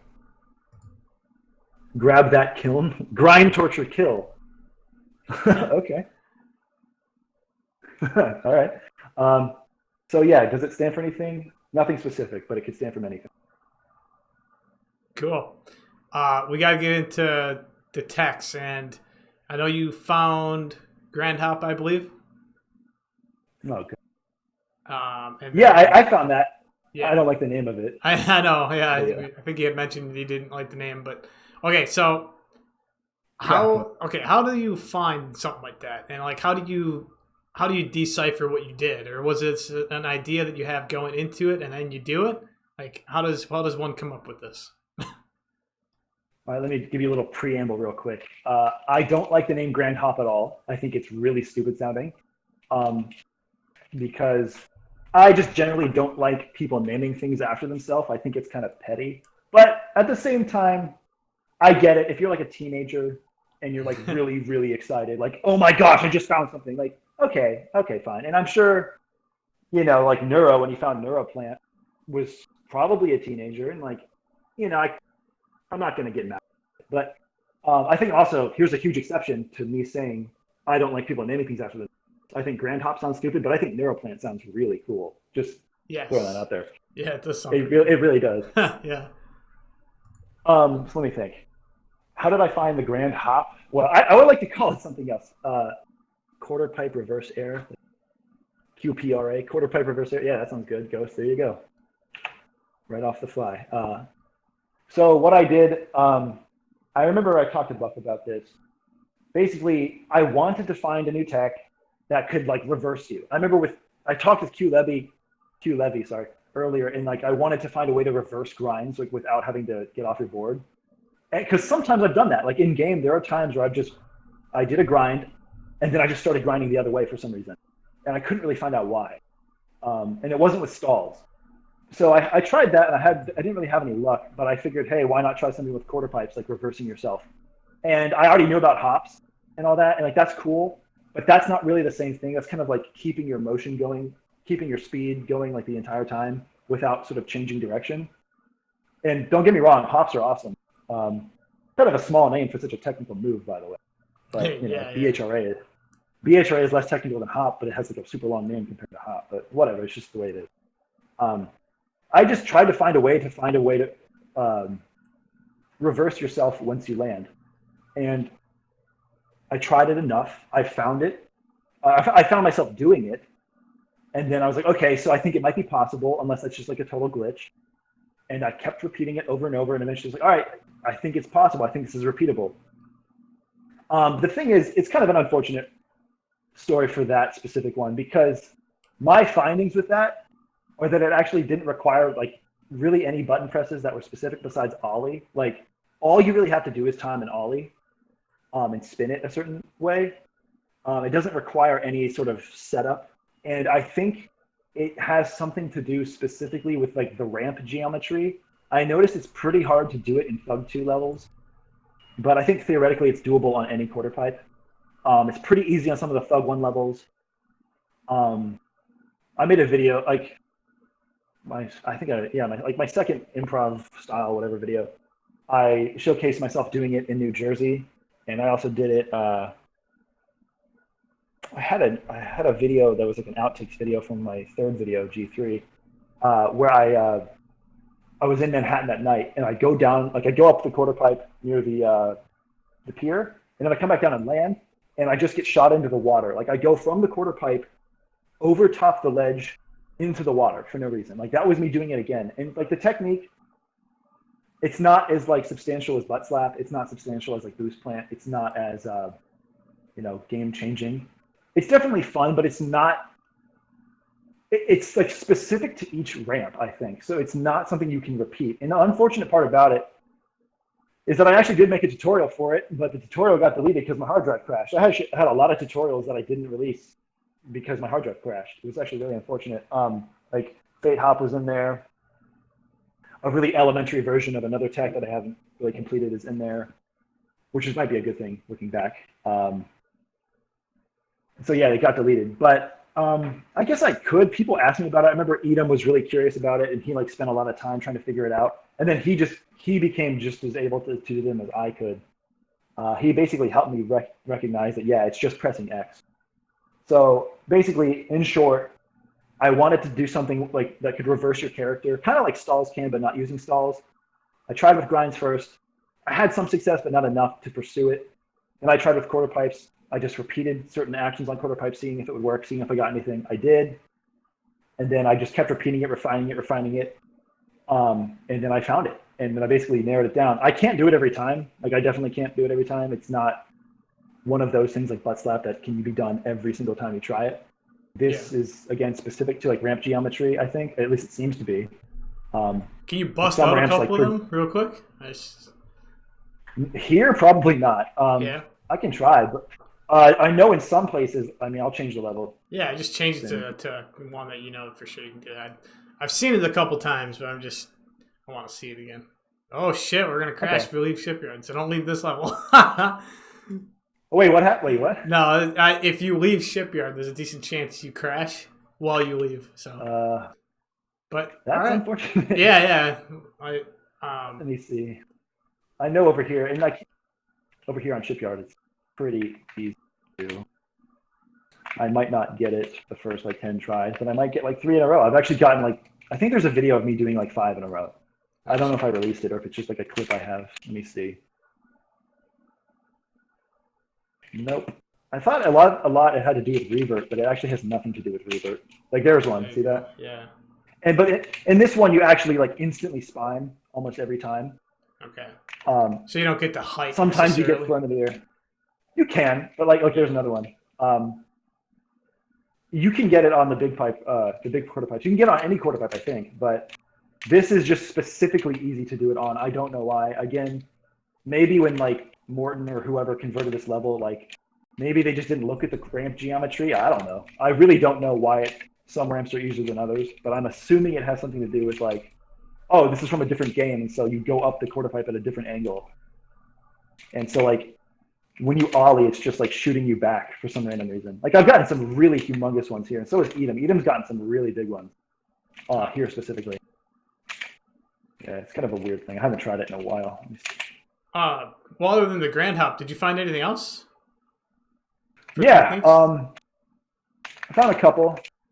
One I put on like as a tutorial, and I don't know if you can say I found it so much as I like discovered it. I don't know if there's a difference there, but sure. It's something that's kind of only doable, I think, in THUGPro. Like it wasn't doable. It might be doable in American Wasteland, but I've never seen a tutorial for it. I've never seen anybody discuss it. I've never seen anybody do it. So, you know, maybe somebody out there found it and said nothing. Maybe, but as far as I know, I was the first one to come across it. And I made a tutorial for it. It was called the midair spin out. Basically, you're doing a BHRA, doing an air manual, and then spinning out while you're in the air, as opposed to just spinning out on the ground. And I think it looks really cool. And I do it quite a bit. And actually, from that, I was able to find something else, which was the wall ride manual. I made a tutorial for that too.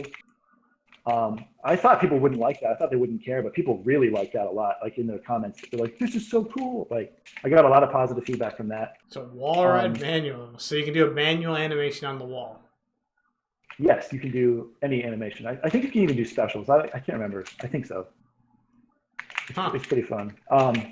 It requires a certain setup, mainly BHRA, but that's another one. In Nevada, I know he's thinking about one right now where I think I showed it to Joe. So okay, that was a good one right there. I showed it to Jens as well. There's a I don't really have a name for it except for like quick turn quick turn pivot quick turn or quick turn pivot, whichever you want to say. Basically, again, it's another thing I wanted to just find a way to reverse your character really quickly. Let me see if I can do it here. Nope. I wanted to find a way to do like a quick reversal that was in a combo, and I did. I found a way to do it, and it was combining like this right here from Tony Hawk 4, that Yeah. this quick turn right. I don't know if you're still observing me or not, but Yeah.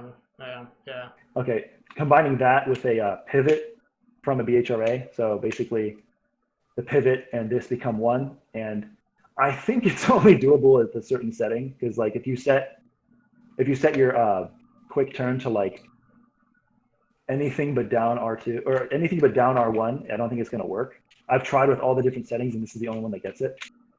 Most of the time, you're going to end up with the BHRA. And I mentioned this to Bixor specifically because I know he's really good with like finding stuff out about text. He even made a video like describing why bonks even exist, which I thought was really, really cool. Did you see that video? No, but I know Bixer's got a lot of tutorials and like does weird shit like the ink spin. Yeah. Yeah, like again, I think it's a cheesy name. No offense to them. Like props to Ink for existing, but like Ink Spin, come on, I think there's a better name for that. Cool technique though, definitely. Yeah. And Yeah, this thing must be a Bixor bitch to do. You haven't even done it yet. Well, here's the thing. I could send you a video right now. Maybe I'll just make it public. I have a video of me doing like 7 in a row or Oh shit. 5. I don't know. I can do a ton of them in a row. And this is like another almost fatal technique, I guess, because like the quote unquote grand hop, I hate that name. This is possible anywhere, but if you do the inputs perfectly, it might not occur. And if you do them perfectly, it might occur. I'm pressing the exact same thing for when I do it and when I don't do it. It's the exact same input. And I'll tell you when I get it. You'll see it. Oh, for sure. I'll see it. I'll definitely know. Because you're going to go backwards, right? Yeah. And like a lot of time, it just ends up with a BHRA. Let me try. I'm just going to keep trying it. Like you again. Did multiples of these in a row. You know you cheated when you did that. Jesus, you can't even do one right now. Well, no. It's got to be hard. It's got to be That's hard. The thing, I ain't even like, going to attempt it. It was so elusive. When I tried to find it, I did it once and I was like, oh my God. I remember I shouted. I think it was on Discord with Nevada when I found it. It's like, oh my God, I did it. Like I didn't know if it was just like a theory in my mind. Like I think it might be doable, maybe not. And I did it. I was like, oh my God, oh my God. So it is possible. Can I please change level? I think it actually might be the level. Yeah, well, you could try. Let's see what happens, yeah. Going back to Australia. Jesus, Gravity. The only level that's worth playing. No, all right, you still there? Yeah, I think Puke crashed maybe, and then one other guy. It's not so bad. Sorry, Puke. Sorry, Puke. I don't know. Maybe anyway, we survived. Okay, so just keep observing me. I'll probably do it eventually. Again, I've done like 5 in a row, and I've shown this to Aaron. I've shown this to Ghost. I've showed this to Alec, all before SMG1. Like I've had this for a while, but it's just so damn inconsistent that like I don't want to make a tutorial for something that like I can't do every time. But it's not my fault. Like I'm literally doing the exact same input. It's like imagine you do a butt slap, right? But it just doesn't trigger. Yeah. Like what do you say? Like, oh, I guess I suck. Or no, oh, I guess it's the game. I think there's like a certain state. This is my theory. There's a certain state the character has to be in, and that state isn't readily available to you just looking at the character. For example, you probably haven't seen it, but I made a tutorial on how to do a backwards manual. Like you can get into a manual and ride it backwards. Have you ever seen my tutorial on that? No, but I've seen someone do it before. Okay, well, yeah, I don't know. It's really crazy. Actually, I found that too. That's another one I found, actually, to be honest. It's like 3 or 4 at this point. The way you get into a backwards manual, you have to start a game, do a certain technique, like a BHRA 180 landing in a manual. It's like this. Like you have to do that right before a game starts, and then end the game. And then if you do it again, then it works. And now that took forever to find. Oh, so you would start a game as the host, and how it has that like few second delay, you just do it there. Let me see if I can do it now. Yeah. Let me see it. That might have gotten it. Let's see. It did. Okay, cool. See? Yeah. Holy balls. See, so I found this too. Like I was really, really happy to find this because I remember I did this. I did this one time, and I remember I showed it to Iron from Flow, and he was like, "How the hell do you do that? Tell me right now." I'm like, I don't know. Does it hold it? Like if you go into a wall ride, do you wall ride backwards and shit too? I think I just did a backward grab, but like if you go into a Casper, it puts you straight forward again. See, it puts you into anti-Casper. Wait, but it's but you still can do keeping. everything. Basically. It's still keeping. Like you can do a backward trick stand. What the fuck? Yeah, that's weird. Let me see. You can do. Wait, so what's it do when you wall ride? It just puts you forward, probably, right? Let me see real quick. I think so. Yeah. No, yeah, I put you forward. Yeah. Huh. That's pretty crazy. So that was another one I found, which I thought was really cool. Like, it doesn't really do anything for you, but again, I like style the most. So whatever looks cool is cool with me. So that's what I was interested in finding. Let me get back to trying that other one again. The pivot. What is it called? Quick turn pivot. Yeah. I showed this to most of the SMG people like way before SMG 1 ever even came out, and they're like, "That's really cool," and they're like, they never asked me anything about it, and I don't blame them because like I couldn't do it every time. But like I remember Ghost was like, "Yeah, I just want to find new stuff," and I was like, "Ghost, here's something new," and he's like, "Oh, okay." No problem with Ghost. Though Ghost is off. I'll get it in a second. But anyway, so what I was saying, like the reason I brought up the backwards manual is because I think with this technique, in the same way that like a certain flag in the game's code or whatever is set off when you do like the backwards manual, you know? Yeah. I'm really messing it up. Like some sort of reason that happens after a game and not beforehand. There must be some sort of flag or whatever the terminology is for like, okay, allow it to happen versus don't. Because once I get it, you'll see. And I probably do like a couple in a row once I get it. Like once you get it once, you start to get it a lot. And then you stop and you can't get it again. I don't know what it is. Yeah, it's like opening the node basically if something's happening. Yeah. It's weird. I don't know what causes it. Like I haven't gotten it yet. Let me see this. Not that way. I've done it in a lot of my videos though. I did it in G2. I did it in G3. I did it in a lot of my recent videos. I'll just keep trying. I'll tell you if I get it. I don't want to. Well, so which texts are the hardest? I mean, this one it might be like one of the hardest ones. Is there one that's harder than this? This one's not even hard. It just has to happen. The game has to allow it. I don't know why it doesn't. I'm not getting it even once here, which is crazy. Usually I get it at least like 3 times in a row. The hardest technique. Okay, can we make another name for Grand Hop? Like, what did Ghost say? Quarter. Ghost today. Ghost. What did?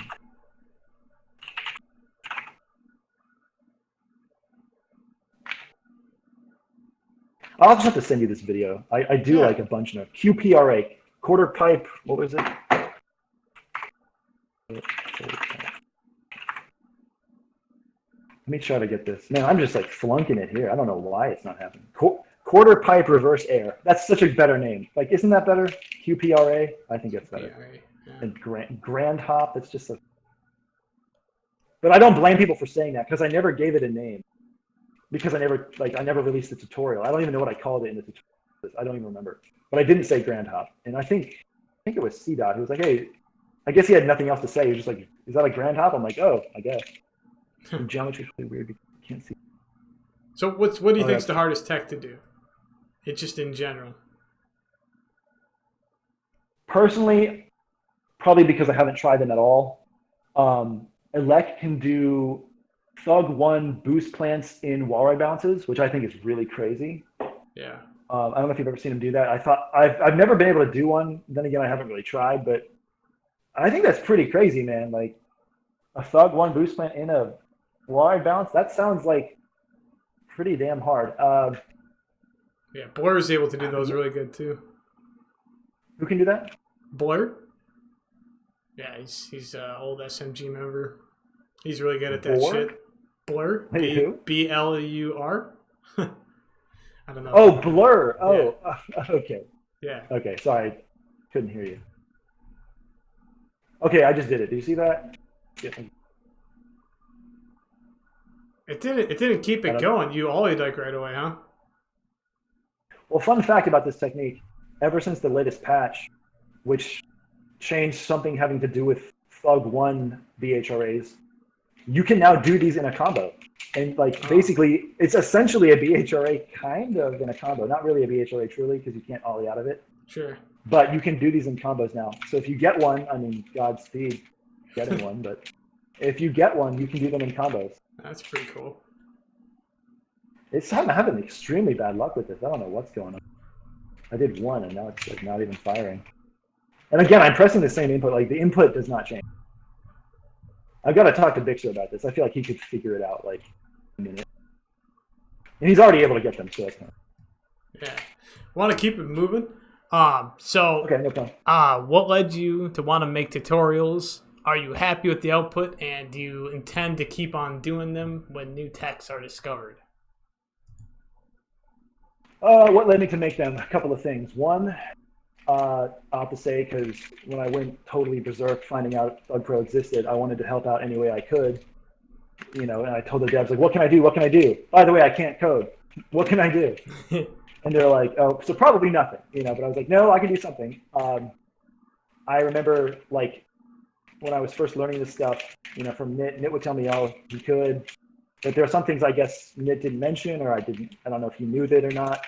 When I first found out, like, I saw people doing certain tech, I don't know if it was Thug 2 or Thug 1, I don't know. But I remember people would be like, no, you're a noob. And I'm like, well, yeah, don't make me stay a noob any longer than I have to be. Teach me, come on, like, can you tell me? And they were like, no, we're not going to tell you. I'm like, what? I wish I remembered who that was so I could like flame them at this point, but I didn't have the foresight 15 years ago to do that, I guess. But basically, people would not tell you how to do it. They would want to keep it to themselves, and I thought that was really stupid. So I like the idea of like sharing knowledge, and like a lot of people have told me, thank you, like you really helped me. Like basically every time I get on this game, someone tells me like, hey, is that Grant from YouTube? And I'm like, yes. And they say, dude, you helped me so much. And I'm like, awesome, man. Like that's the entire goal, like to help people. Also, I have to admit, there's a kind of a tiny bit of a cynical side to it. Like at some point before I made any of the tutorials, people would see me do just like a boost plant, whatever. And they would be like, how do you do that? Oh my God, what is going on Yeah. over there? Big McGang going on. And like, I got kind of tired of like explaining like basic text 100 times in a row. Like that got really boring really fast. And so, you know, let's kill a couple of birds with one stone. I want to help the THUGPro developers. How can I do that? I can share knowledge, which I think is worth sharing, and I can have people have a resource that they can go back to repeatedly that I don't have to keep doing over and over. So it's kind of like a culmination of things.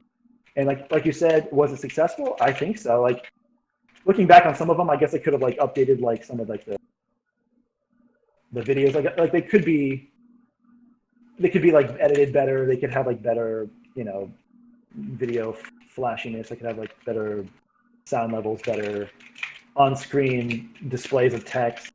I guess I could do that, but like so far, people still watch the same ones and they still tell me like, wow, that was so helpful. Thank you so much. So yeah, I guess it's been a success. I guess so.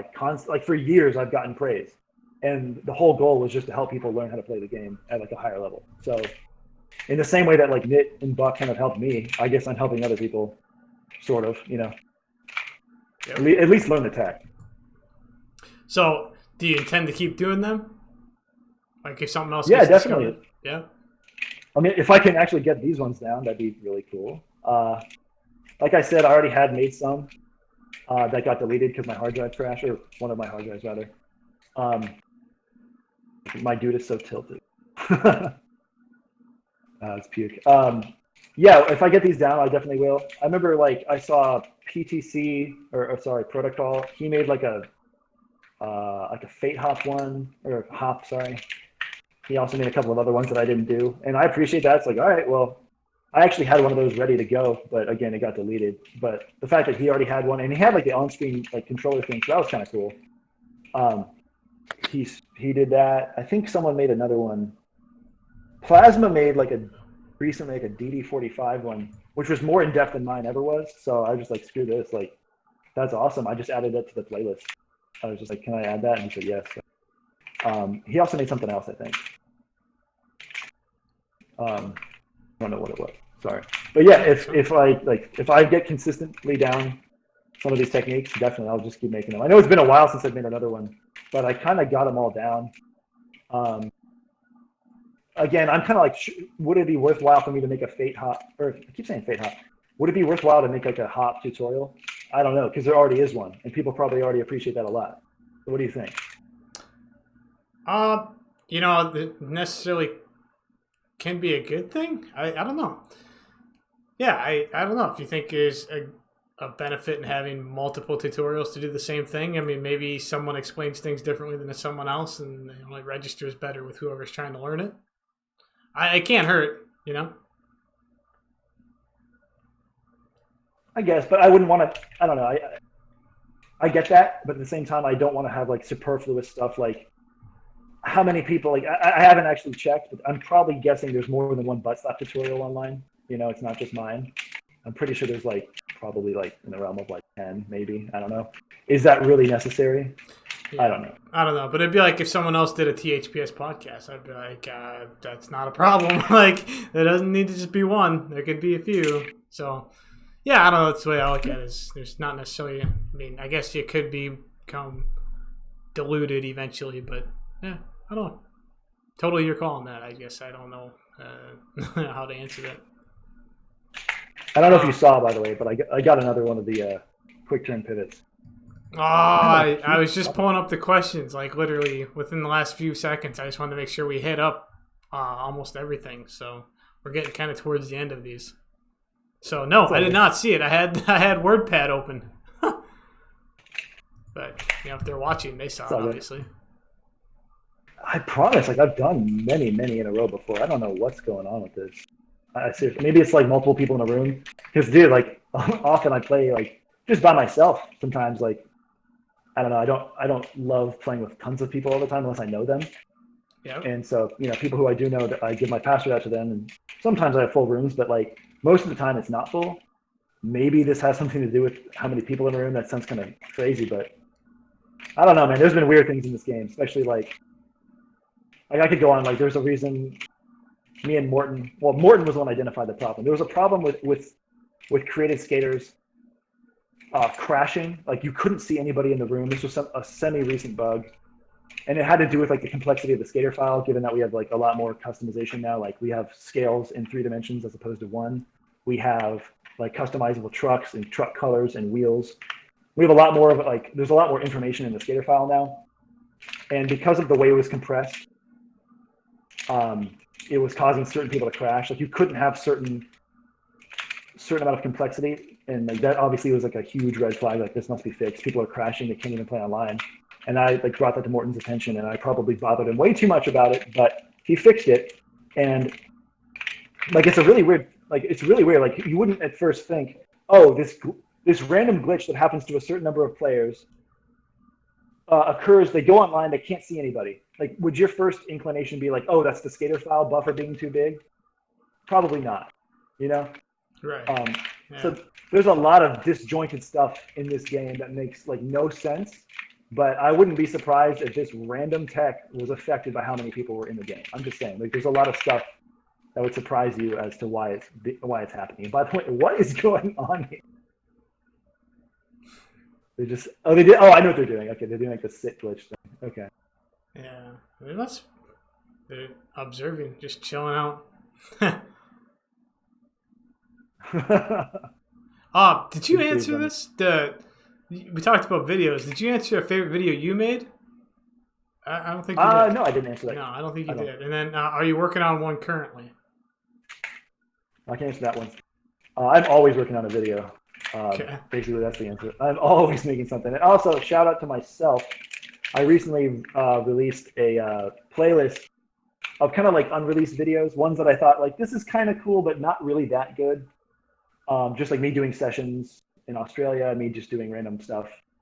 I released a B-list playlist on my YouTube channel. Like it's just like videos that I don't think are quite that good. Maybe they were just made in like an afternoon.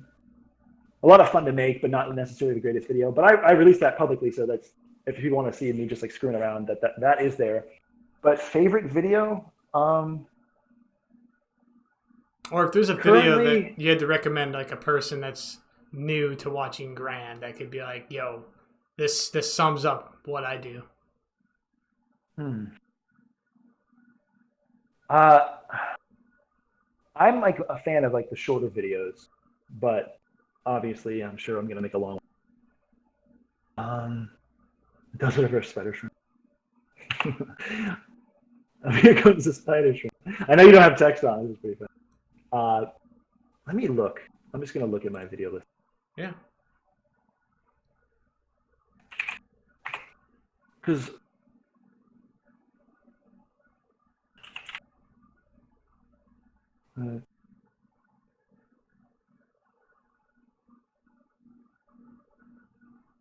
okay.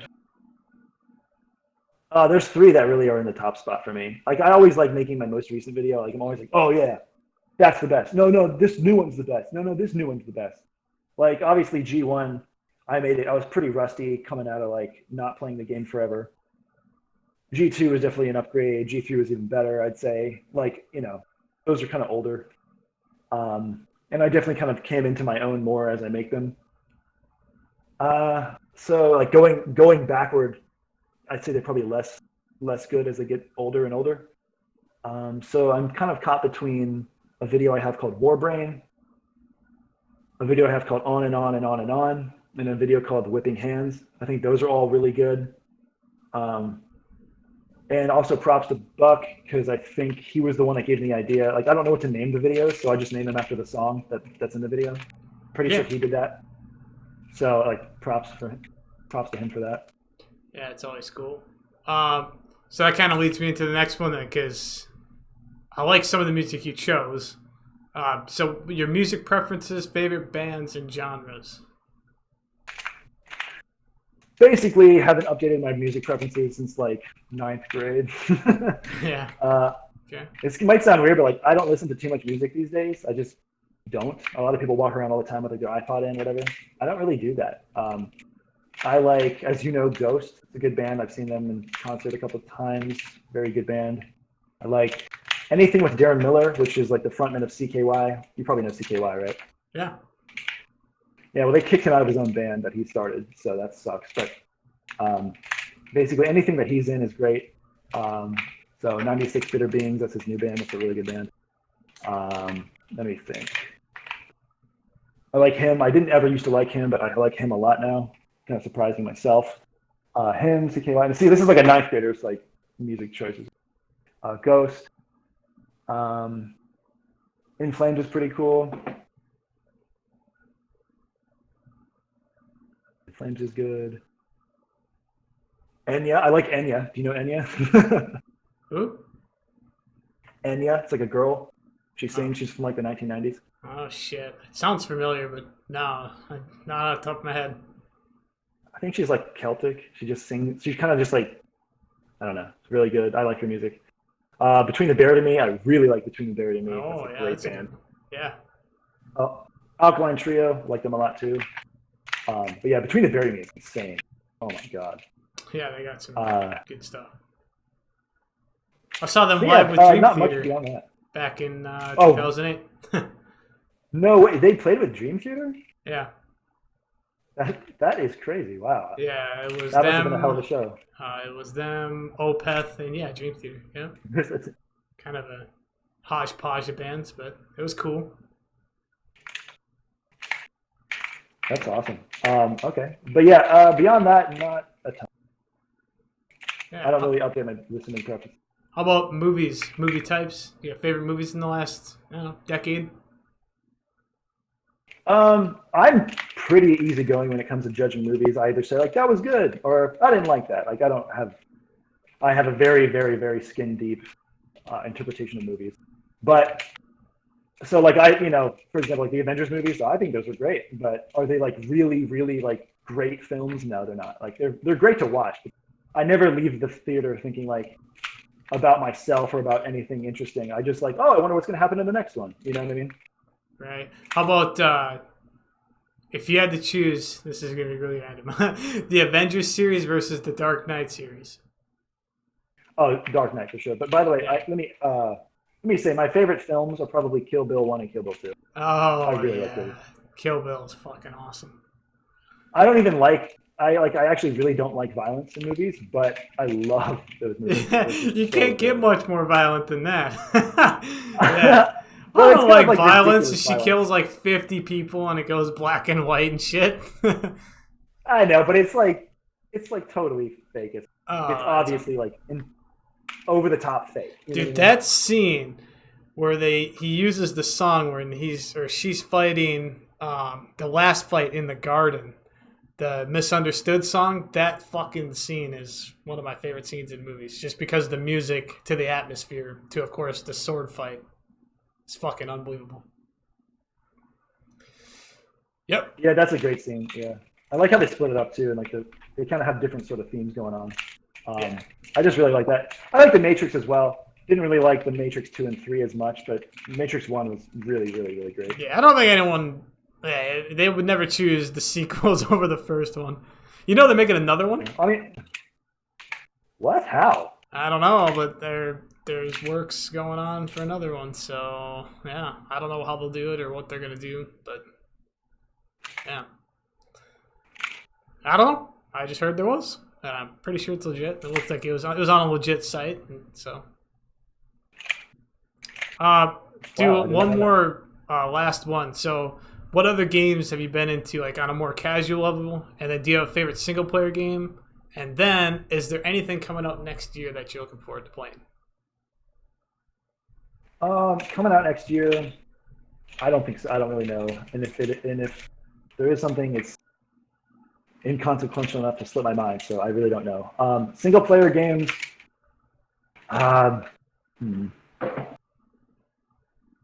Well, for what it's worth, I do play WoW every now and then. I used to play it a lot more than I do, but I don't know. It's cool and all, but it's not like amazing. It's not that great. It's changed over time too much.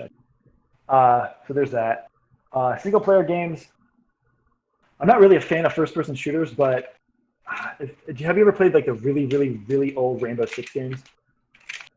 Well, yeah. I mean, there was one on N64 and PlayStation. I think it was just Rainbow Six. Yeah, basically those, but on PC. Yeah.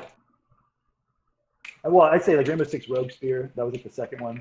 Okay. That game. I mean, the graphics are absolutely terrible. Like, don't get me wrong. Like, that thing is a joke of graphics, but it has really, really fun single player. I really like that game for single player. I don't play it very often. I don't really play games often in general, but when I do play, I play this, mainly this. And I play this, some WoW, and every now and then Rainbow Six, but really not much. Let me think. Is there anything else? I Counter-Strike sometimes, but very rare. Like I play Portal 2 every now and then, like Skyrim, but those are just like really one-off things. Like I really don't play them often at all. Like I played Portal 2, played that with my girlfriend. Like that was really, really fun. Good story, awesome graphics. Just a fun game, but like that's like you play it once and you're kind of done. You know what I mean? It's like a story.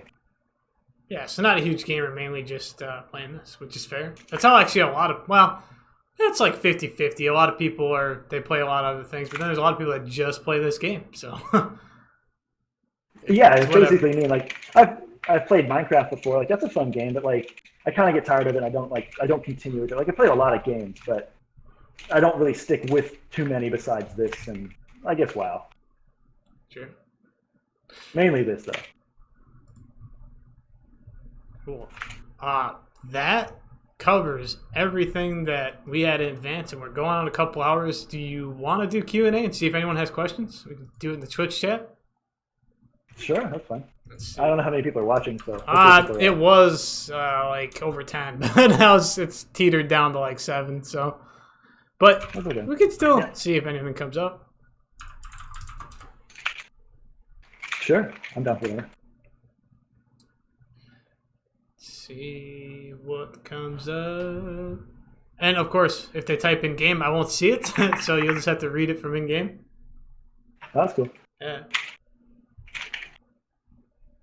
What is this? Apparently too soon.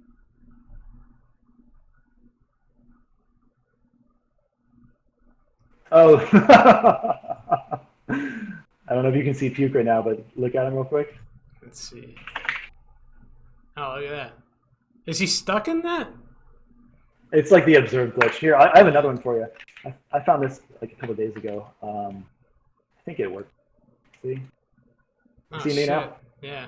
Like you don't stop. You just keep going. Pretty funny. Damn. I think it works with like a lot of manual. I wonder if you could do that. Can you do that from like a boost plant into the wall and then launch a boost plant out of it or some shit? I don't know. Maybe That I could try. that I guess might be like that might be a workaround to do a manual boost plant. You know, I don't know. I remember it didn't. I think Bixer made a video recently, like a kind of like abusing the observe. Like he went into observe, got out of it really quickly, and did like an extra butt slap in the air or something. I think it was really cool. Like Yeah. that's a cool technique. I don't think I'd ever use it, but that's really really cool. We got a Like question from that's really sick. Nevada. What is your philosophy when it comes to creating a unique style? Okay, next question. Just I kidding. I don't know the ideal way of approaching that. Creating a unique style. Philosophy. Is the So question?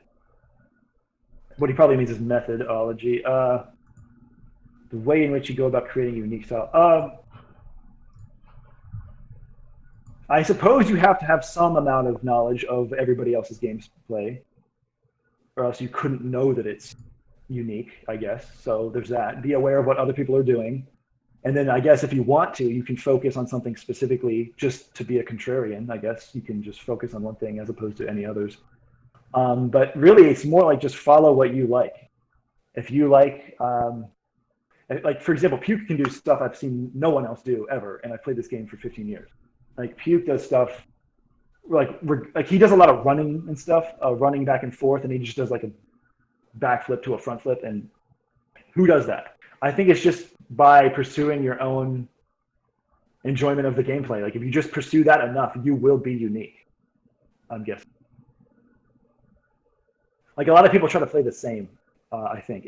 Well, I get the perception that it happens. Like people, especially new players, they see people post videos and they're like, "Oh, I want to do what that guy's doing." And there's no problem in that. That's really cool, and I definitely get that because when I first started watching improv, I was like, "Dude, I want to do that too." But you don't become unique watching other people. I think you can become unique just trying to get better at the game, trying to push yourself, just following follow your nose. Do what you want to do, and just keep doing it.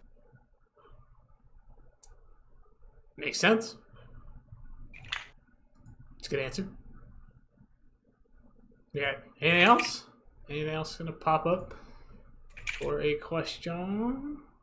Question for Grant.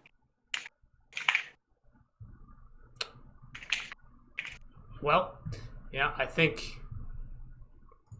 we've nailed a lot in the 2 hours Yeah, we've been talking. So I'm content with it if you are, man. Yeah, I'm definitely good for sure. Yeah. Favorite underrated players?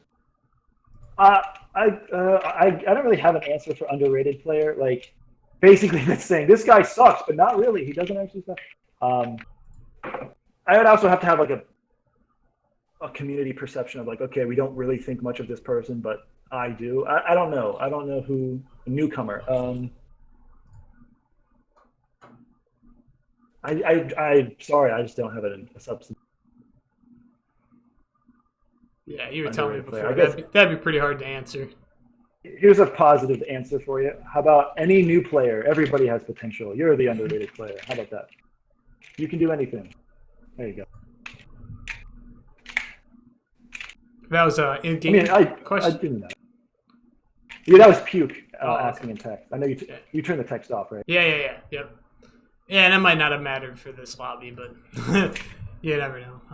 Whatever. Well, there's a guy earlier saying some stuff that was kind of gross, so I Okay. banned. Oh, there you go. So I got to avoid one oops. Oh, yeah, there you go. All right. Well, sweet dude, I'm gonna end it here. Thanks again for doing it, and it was fun. Yeah, man, thanks for having me on. As for your first question, like suggestion for a next guest, Yeah. I have an idea. Maybe like, for example, Fun just released a video, right? Really cool video, really long, by the way. Yes. Maybe maybe some sort of combination of like, hey, if a team's making a video, we can have all of you on at the same time and like talk about it as it premieres or maybe after it premieres or whatever. Yes, I have thought about that. Yeah. But not many team videos come out, so I kind of missed that chance with the Fun video. It might be a while till another team one comes out. There's just not many of them. But yes, it's a cool idea, and if anyone does want to do that, I'm totally game to do it. For sure. Well, here's a suggestion. See what